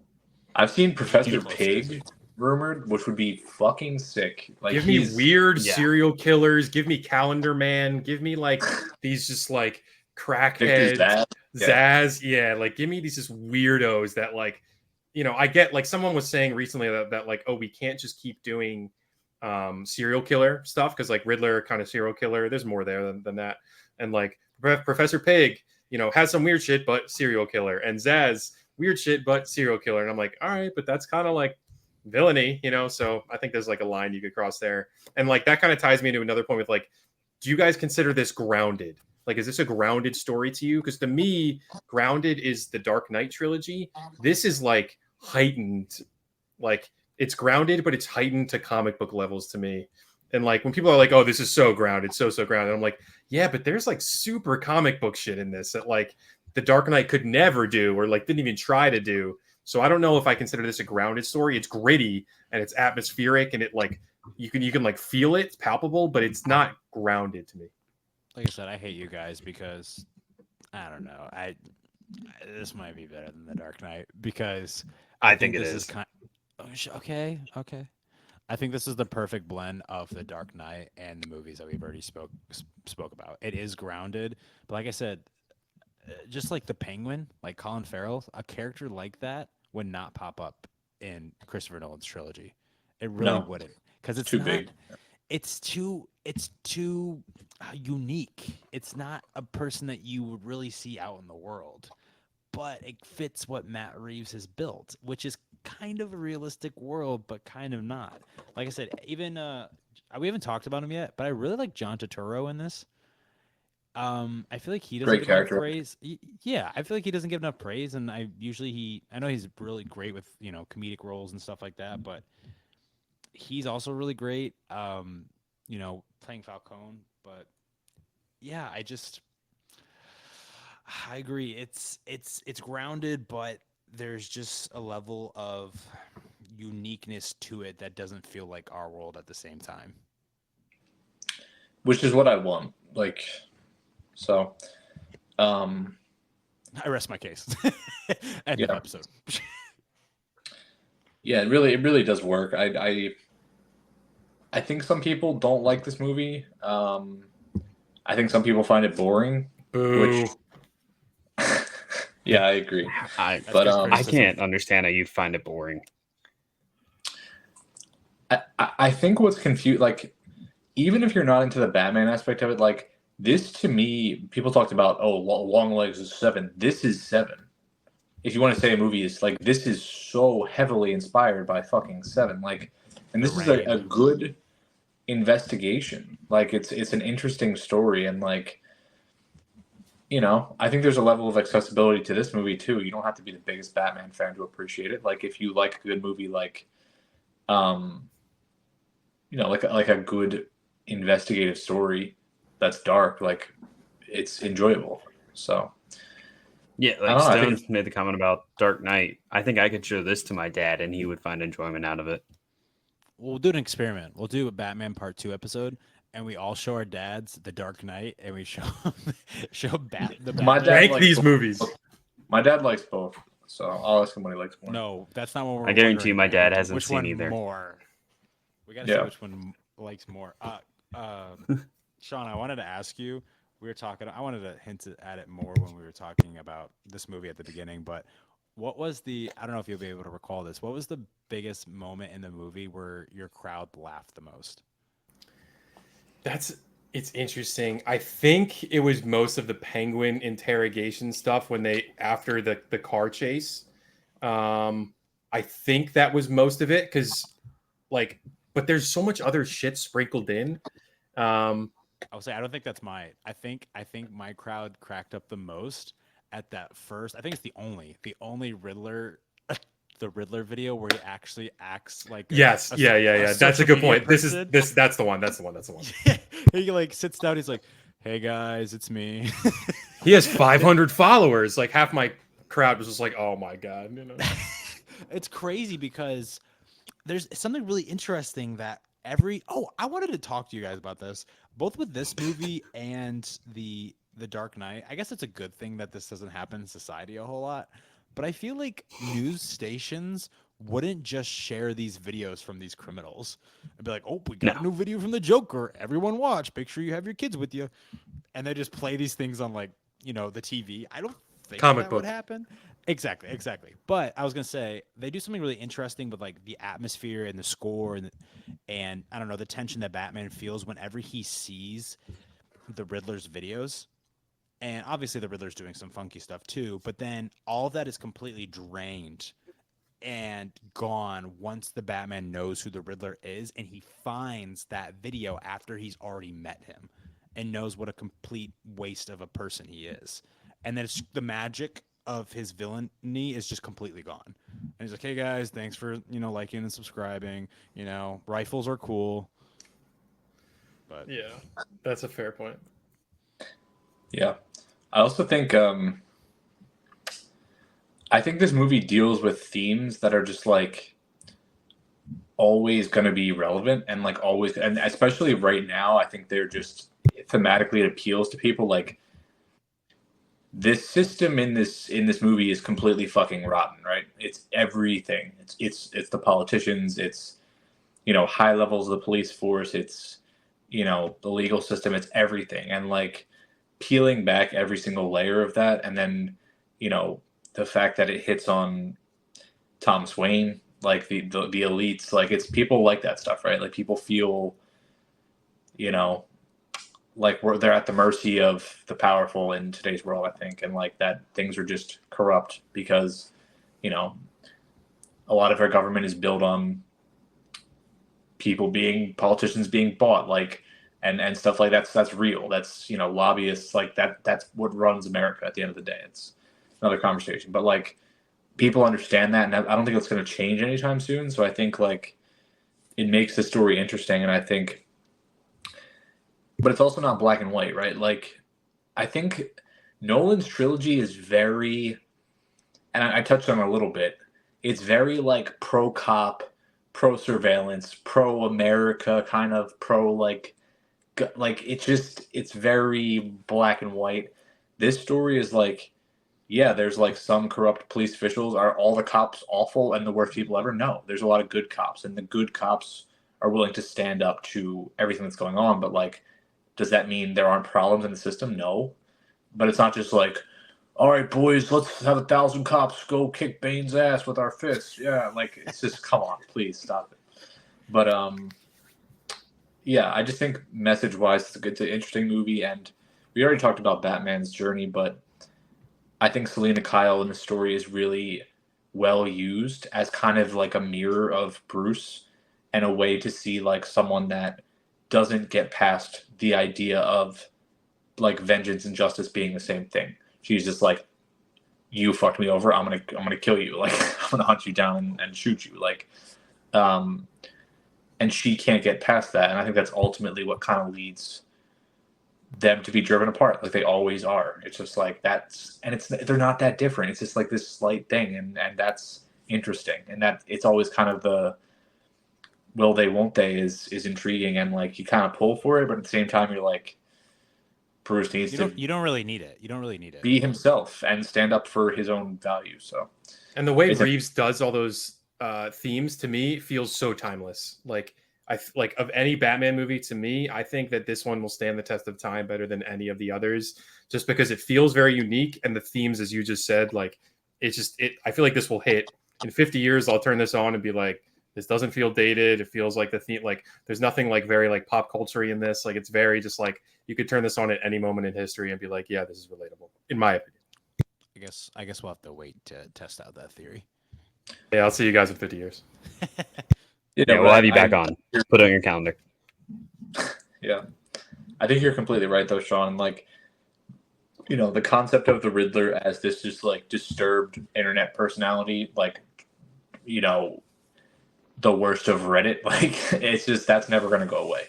And that's probably just going to get worse. So, yeah, I think you're right in that this is set up to succeed with its timelessness, where other stories, maybe not so much. So.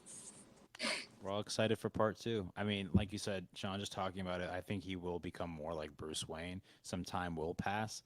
And that's really interesting because I'm really interested to see how Gotham's going to change. Because it would be really interesting if it's, you know, I guess maybe we have to watch the Penguin show to figure that out. But it'd be really interesting to see an actual Bruce Wayne in this world. I don't know if they'll go full in on that. And I think it also came out, correct me if I'm wrong, I think they said that the end of the Penguin will lead directly into the Batman Part 2, which leads me to believe that. Okay, so which leads me to believe that this story is really going to get told in like a year's time, maybe total. Like, because there was only a week in the Batman. Who knows how long the Penguin is going to be? Like, is that also going to be like a week, a couple weeks, a couple months? And then if that leads in, then it's like, okay, Bruce makes this change at the, you know, in November or whatever it is. In March, is he going to be, or in December, who knows how long the story is going to be? Like, is he going to be changed enough, or are we going to see him be Bruce in part 2? Or is it going to be this weird, like, I don't know, like pseudo Bruce where he's just like, you know, actually starting to invest money into like fundraisers and stuff on the side. Like if he's doing stuff in secret before he comes out and does the public billionaire thing, which who knows if he ever really does that. I don't know. But it's an interesting topic because I'd love to see what a Bruce looks like in the Matt Reeves Batman universe. It's a weird concept. I do want to see it in the next one. I think the next Batman movie we will get is part 2. But I wanted to ask you guys, because I know we're eventually going to get the Brave and the Bold. Real quick, who's your casting? There we go. That's everyone's for has fun James Gunn. For James Gunn's Batman. My pick is Jensen Ackles. Danny DeVito. What'd you just say? Okay, this is serious. Okay, we made videos, promoting our podcast. Could you imagine that? We put a lot of work into this, and then is Armie Hammer still around? Can he do that? Yeah. He's selling his car. Yeah. I saw Glenn Powell's name thrown around a little bit, which he strikes me as a guy who would do it. I bring it up not because I want him to. I think he might do it. I don't know if they're like, I don't think he wants to get his hands tied in like a 20 movie cinematic universe, but I think like I could see him because I just saw this quotes today about he's like, I never want to let down like the fans who go to pay $15 to go see a movie. And I think there's something interesting where he could get like addicted to like a superhero thing. I don't know. I don't want it really, but I can see it. But the thing is, I don't know. I think with Glenn, I think he wants like a lot of not creative control, but really wants to be involved. And I don't know if he could do that with a franchise movie or a universe that already has its plan already, paved for years and years to come. Who's the director for this movie, by the way? It was the guy who did The Flash, right? Andy Muschietti. And he also did It. Yeah. So that's an interesting choice. Sean, James Gunn. Sean, I don't know how much you've listened to. Sorry, son. You're good. I was gonna say, Sean. James Gunn seems really confident in the pick, so we'll see what happens. Yeah. I don't know how much you've listened to all of Goodwill podcasting, but if you throw out any actor that's blonde, Dan will say no. Uh-oh. Problematic, Dan. Not We've talked about really. this before, yeah. Because my pick is No, I know. That was just a callback to one of our earlier episodes. Yeah, my pick is I think he is blonde, but my pick has been Harris Dickinson for the longest time because I like the fact that he's kind of an unknown actor. Similar, he's more known than see, I can't even remember his name. Shit, David Cornsweet. There we go. Yeah. But I think Harris he's got a good build. I mean, he was just in the Iron Claw. I feel like he could do like the Playboy, billionaire type look. I could see it really, really well. Thank you. But he's blonde, so I wish there was hair dye or something to fix that. But who knows? Dan, who's your pick? Don't say Danny DeVito. I swear.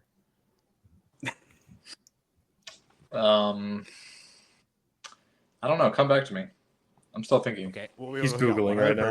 You're the only one who's answered that we're waiting on. No, Sean. Oh wait, Sean, are you picking Glenn Powell? I don't know. I just feel like I haven't even really given a shit about it. Like I feel like that movie's gonna be bad, and I know it's so early to say that. I think Gunn's universe is gonna be good. I want that to be very clear. I don't think calling it Batman Brave and the Bold and coming out and already saying you want to do the Bat family immediately.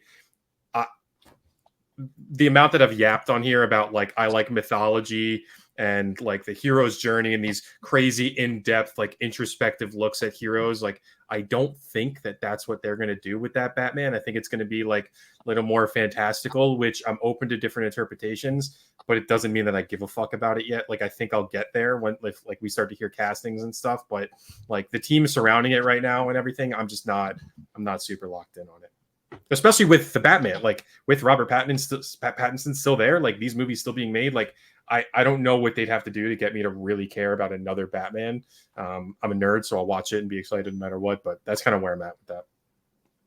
I also think it's like a little silly to even have the conversation. Like, do we know like what kind of Batman is going to be? Is he older? Is he younger? Like, do we know?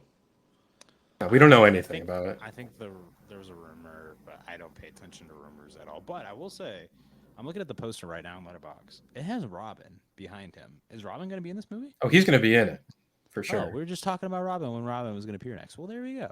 I think he's definitely Gunn like loves the Bat family. I've heard him talk about it, which is cool. And I think like he could do that because he does family very well. And I think like, and not just like corny family, like there's a lot of really deep stuff in the Guardians of the Galaxy stuff that I think he could nail in a Bat family. But I don't know. Let's get through Superman first, and then kind of see like what the tone is and what they're building there. What about Dell? Who? Dev Patel. Oh, Ooh, that'd be sick. They would never do it, but I'd be down. They would never do that, but I'd be so down for that. I mean, I shouldn't say this, but he's kind of. I mean, does Batman have to be bulky? I mean, Dev Patel's muscular, but I wouldn't like say. Dude, a steroid cycle will do him just absolute wonders. He'll be huge. Get me in a room with him. Trust me, I got you. I'll give him the goods. But like he looked big in Monkey Man. Like he looked big enough in that. Dude, like, people like that when they have the frame like that, they just give them the chicken broccoli rice for 6 months and they're just huge. So it's like, and you know me, like I'm a Ben Affleck guy. I'm a Batfleck guy. Like he was massive and he got massive, but Snyder likes to use his CGI on his heroes as well, like especially when they're doing like workout scenes and like scenes without the shirt on. So like a lot like those guys are huge. Correct. Yeah. Hilarious. Whole other video. But they like, I don't know, like the bulkiness is not a factor that I really need for heroes because I like, maybe certain heroes, sure, but like Pattinson's not big at all. Like he's just, I mean, He's bigger than most people, probably. He's just like a tall dude. He's tall. He's like broader shoulders, and like he looks like how a fighter would mostly look, not like how like a big like hulking Batman might look in like the Dark Knight Returns or something comic book. Yeah. I thought it was funny, a lot of the critiques around Pattinson's Batman. Like, oh, he's not big enough. It's like, look at any fighter in the world. Like, you don't want to be big. Like, you get tired so quickly fighting. Like, I don't know. It's just, it was silly. And you could find comics that like I have Court of Owls and Long Halloween sitting right next to me, like these big ass omnibooks. Like Batman isn't big in those. Like he's lean, like he's jacked, obviously, but like he's lean. He's like moving fast as shit. Like that's like he's slender, like getting place to place. So I don't know. I'm cool with different. You know, I don't need a Ben Affleck and CGI'd muscles in like a pull-up scene to, you know, sell me on a Batman. For an older Batman, what about Oscar Isaac? It's too little. It's too short. Yeah, that's something that steroids can't help. It worked for Moon Knight. I feel like you can like shoot it in a way that it just doesn't matter, and they give them little views that make them taller. It's but then like, you sit him next to fucking 6'6" Corn Sweat, and like they're the DC's finest. You know, like Corn Sweat is 6'6". I think he's 6'4", so I might have overshot that. He's still big. long. He's a big ass dude. I mean, in Twisters, he was like hulking over he was supposed to be like kind of like the nerdy guy in Twisters. I'm like, this dude could beat the shit out of everyone in here. Like, you're right, you know, like 6'4". Jeez. Yeah, he's a big dude. I mean, he's bigger than Cavill. Like Cavill's only 6'1", I think. Like he's by far. I don't know how big. The guy, what's his name? Who does the TV show? Alan Rickson. No, he's fucking huge. That dude. Yeah. The other Superman in the TV show. I don't know how big he is, but I don't know. Tom Welling? No, what the hell is the current running show that's on right now? Oh, I don't know. But really quickly, can we talk about? We don't have to talk about it. I just want to mention, since we're having this conversation, did you guys watch Gotham? I don't want to talk about it. No, but I wanted to. I watched like 2 seasons. I did watch Gotham. I watched like 3 seasons. Oh, I fucking love that show. I loved it. Okay. I really like the actor who plays Jim Gordon. I thought he did honestly, and his partner. I can't remember his name, but the two main actors were really good in it. That Enigma, that's the one where like very good. He was so good, and I like that's the one where Cameron Monaghan is the Joker, right? Yes. And I love the take on Cobblepot, like his story of like him coming up from such a weasel. Like it was so well paced, and like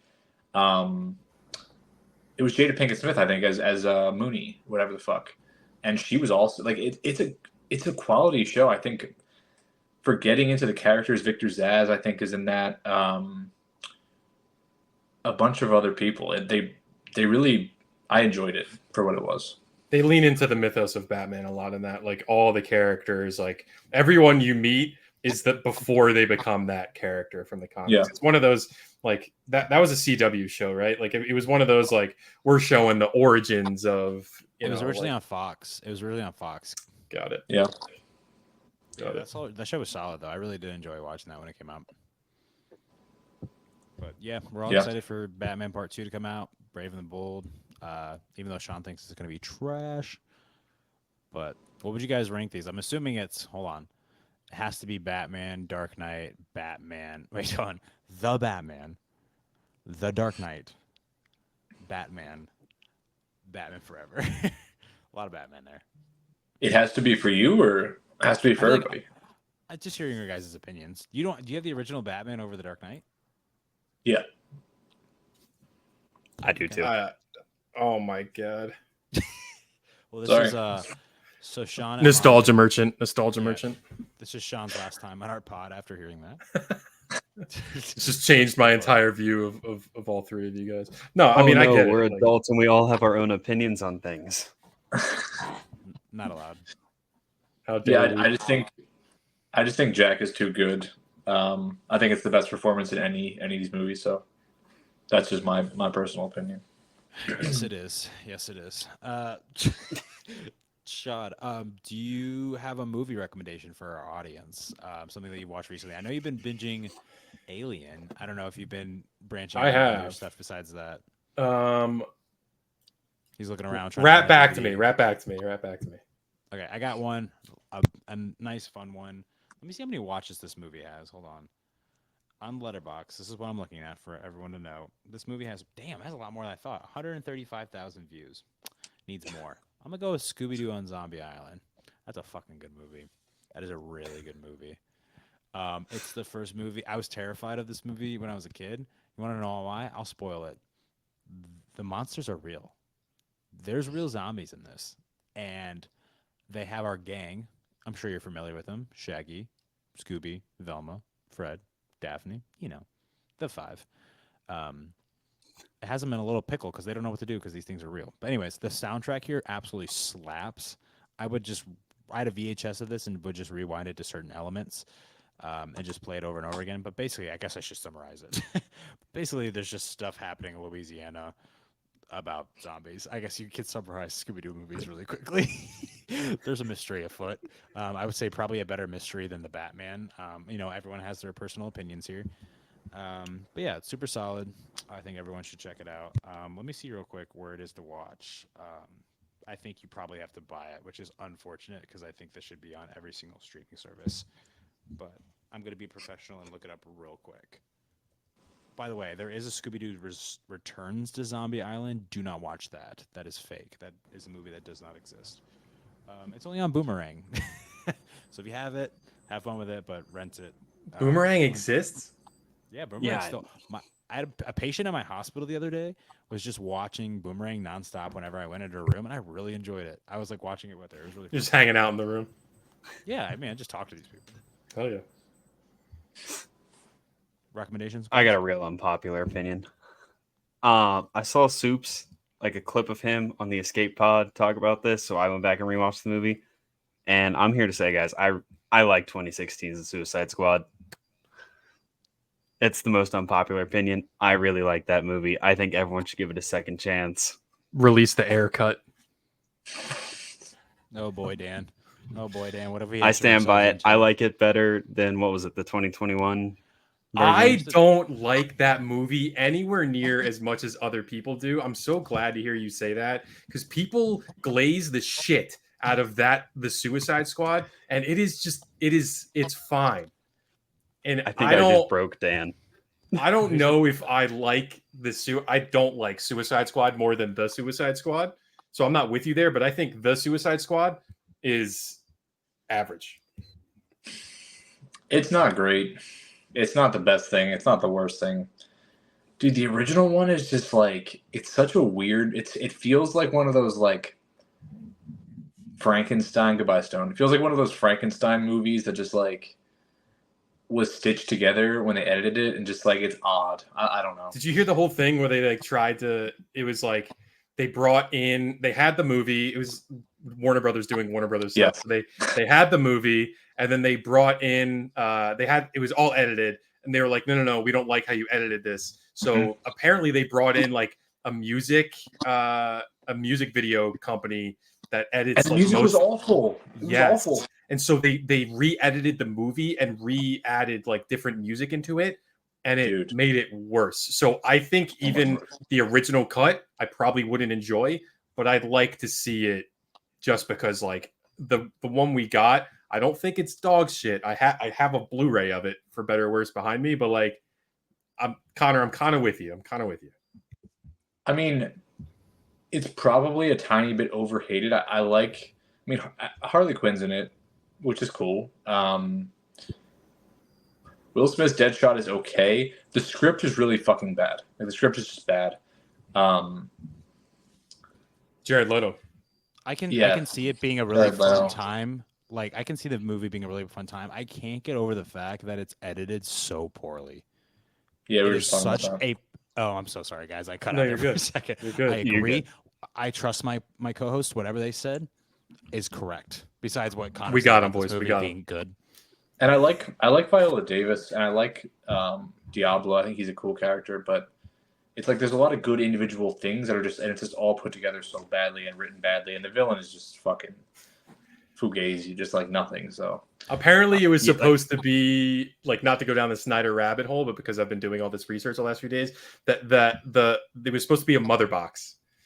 at instead of like the villain, and so it was going to tie into them like being like, oh, this alien entity, we don't know what this is yet. They send the Suicide Squad after it, and they're like, oh shit, this is a mother box, and it was going to be like Steppenwolf's first introduction, and like that was going to be like kind of a world building tactic. It might have sucked, but it would have been better than what we got, in my opinion. Sounds like I need to learn the lore with that one. Learn the lore. If I start making more like of the DCEU videos, I'm gonna lose my credibility. So No, you won't. Keep doing it. if I have any, I'll just recommend The Green Knight. It's my favorite A24 movie. I know in honor of Sean being here. Cook. It's on I still HBO haven't and seen Hulu. And stuff. It's so sweet, man. We just talked about Dev Patel, so that's my pick. Great movie. I don't know why that is so slept on. Speaking of Dev Patel, since I haven't seen a lot of new releases, is Monkey Man worth my time? Yes. Yeah, I give it a 4.5 out of 5. I fucking love Monkey Man. Yeah. If you like action, it's a lot of action, and I think there's some more depth there than usual shit. I love it. I just feel like it's such a unique story. Like it feels, the action sometimes for me can be a little bit shaky, but shaky cam too much. I agree. I'm not a big fan of that stuff. Yeah. I'm really not. But I will say, just with Dev even being the lead, I feel like it's cool to see. But there's so much lore and about the history of like India and everything that's going on there, and it ties into the politics of like what's actually happening there. Like it's all like the allegory for like transgender issues. Like it's very, very interesting movie. I really you just don't see movies like that. So I think because of that, and it's a solid movie that you don't see a lot. So I think because of that, it's worth seeing, worth checking out. It was also really bold that with his debut, he made a movie that like was challenged and like rejected pretty much by like it was really censored in India. Like they didn't want it to come out. Essentially, it was pushed back because of the political climate, and there's a lot of like nationalism in India, and a lot of the same shit we're seeing here is happening all over the world.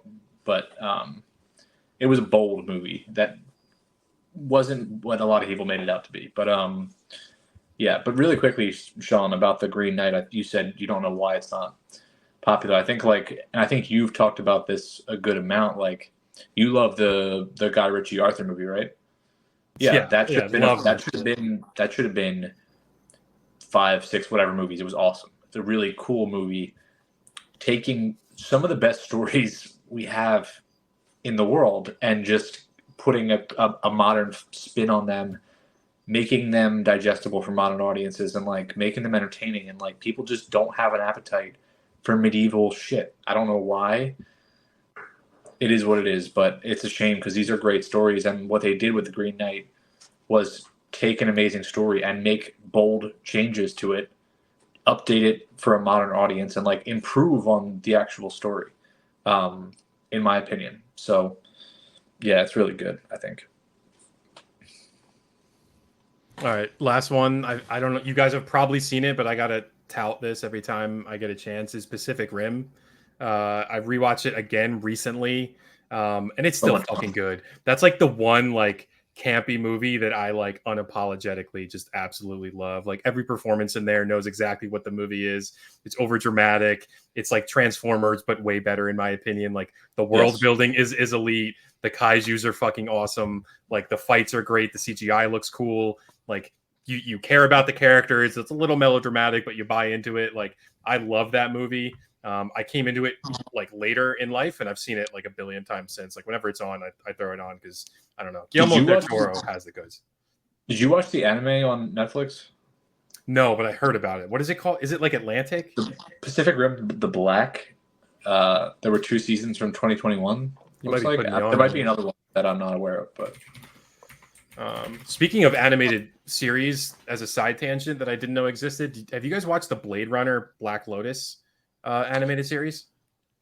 I watched that. It was Kenji Kamiyama, who's the same dude who's doing fucking War of the Rover Rim. I think I saw bits and pieces of that, but it's cool, and I'm really excited for that movie. Kenji is awesome, so yeah, his track record is nuts. So it's just like one episode, right? Or is it a series? I thought it was a series. Am I bugging? Yeah, I think so. you're right. It is a series. Okay, because I know there's like there's like some anime that they came out with for Blade Runner that I did watch, but it wasn't that. It was like, it was all the different years. Like they did a Blackout 2022. And they like, did little shorts for years that came out. And they did one with like Dave Bautista randomly. This was when 2049 came out. So I think that's what dipped their toes maybe in the anime genre for the story, and then they went all out with that series. Interesting. Dan, you like last thing I think is this would be funny. You said that people don't care about like knights or medieval content right now, or it seems that way with when shit comes out, like they don't perform well. In like the big four with pirates, knights, cowboys, and Vikings, how would you guys rank that type of content? Like I feel like those are kind of like the core four of like fantasy kind of nonsense. I always think did you say like, samurai, Sean? Samurai, not Vikings. Samurai, that's what it is. Samurai, pirates, knights, cowboys. Well, cowboys isn't fantasy, right? Those are real. It depends which. Well, like in terms of storytelling, those are four things. So samurai. Stone. I forgot about that. Sorry, pirates. Sorry. Dude, what are you talking about, bro? I don't know. Wait, pirates were real? Dude, it's really early right now. So Maybe samurai first. Like I love westerns, but I just don't feel like cowboys do well on that list. I don't know. It's a hard question. Like I did a video on this like months and months ago, and like I got obliterated because I think I had pirates in first, because I think if you do pirates really well, it hits really hard. But I feel that way almost about everything. I think like knight stuff is like very oversaturated just because like Game of Thrones like popped and Lord of the Rings is popular and whatever. But I feel like if like cowboys and samurai, I don't know. Like if you do any of these well, like it rips, except for knights. So I think I'm pirates at the top. Pirates, samurai, cowboys, knights would be my pick. I go with that. I like that list. I'll go with that. Stupid question. I had to throw it.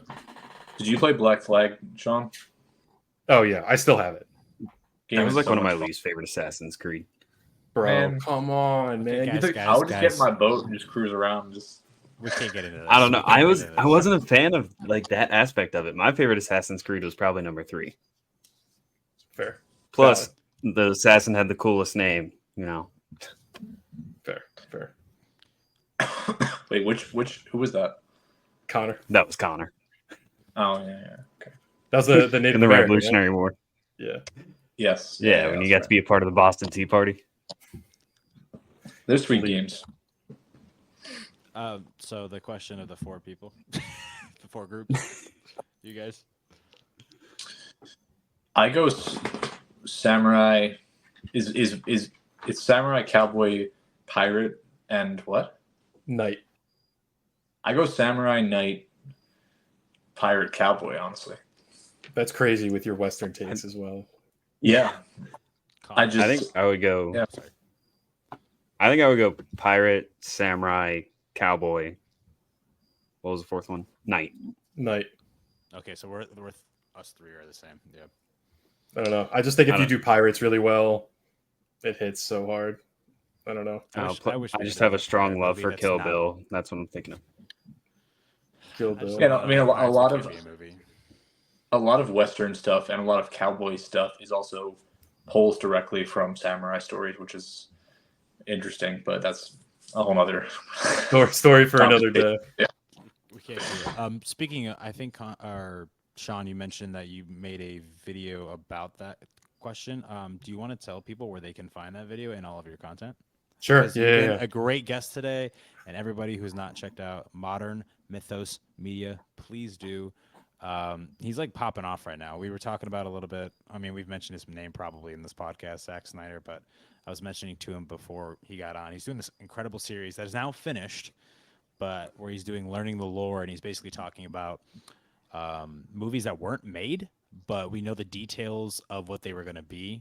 And he did a 3-part series on Zack Snyder's Justice League, and I'm still getting through it. There's some long videos. There's a lot of the story to be told, but people are really eating it up right now, so you should really follow Sean. But tell them where they can find you, man. Yeah, I appreciate that, man. It's fun. I'm a big mythology. I mean, it's in the name, the Modern Mythos. Like that's not from nowhere. That's just because I really love the lore and the world building, and like all of my favorite franchises and movies. It's because of the world building and the ideas behind it. Like that's what addicts I'm so addicted to with movies and TV and video games and stuff. Find me everywhere at Modern Mythos Media. Really, it's TikTok. I have the link in bio there. Twitter. I'm on Instagram. I suck at that. I'm not on YouTube, so I really suck at that. But I'm having fun. TikTok's been really cool. Some stuff's working, and it's been cool to like meet the three of you guys on that. And yeah, it's been like I started in January, so it's pretty cool to see like how far all of us have come since then. And it's been an honor to be on this podcast and talk Batman and why the Batman is the best Batman movie. So it's been fun. I appreciate you guys. I might be tired, but you guys probably might have convinced me. I gotta admit, you might have convinced me. I'll take that as a win. I'll take it as a win. Yeah. All right, pretty good episode. If you're still listening to us, thank you everybody. We know this. Ran a little bit longer than we usually do, but we had fun talking about movies. And thanks for listening. But until our next episode, which we're really excited for, so please subscribe, follow, like, whatever. Because we really got something great on the horizon. But go outside this week, touch some grass, sit on a park bench, and we will see you then. Peace.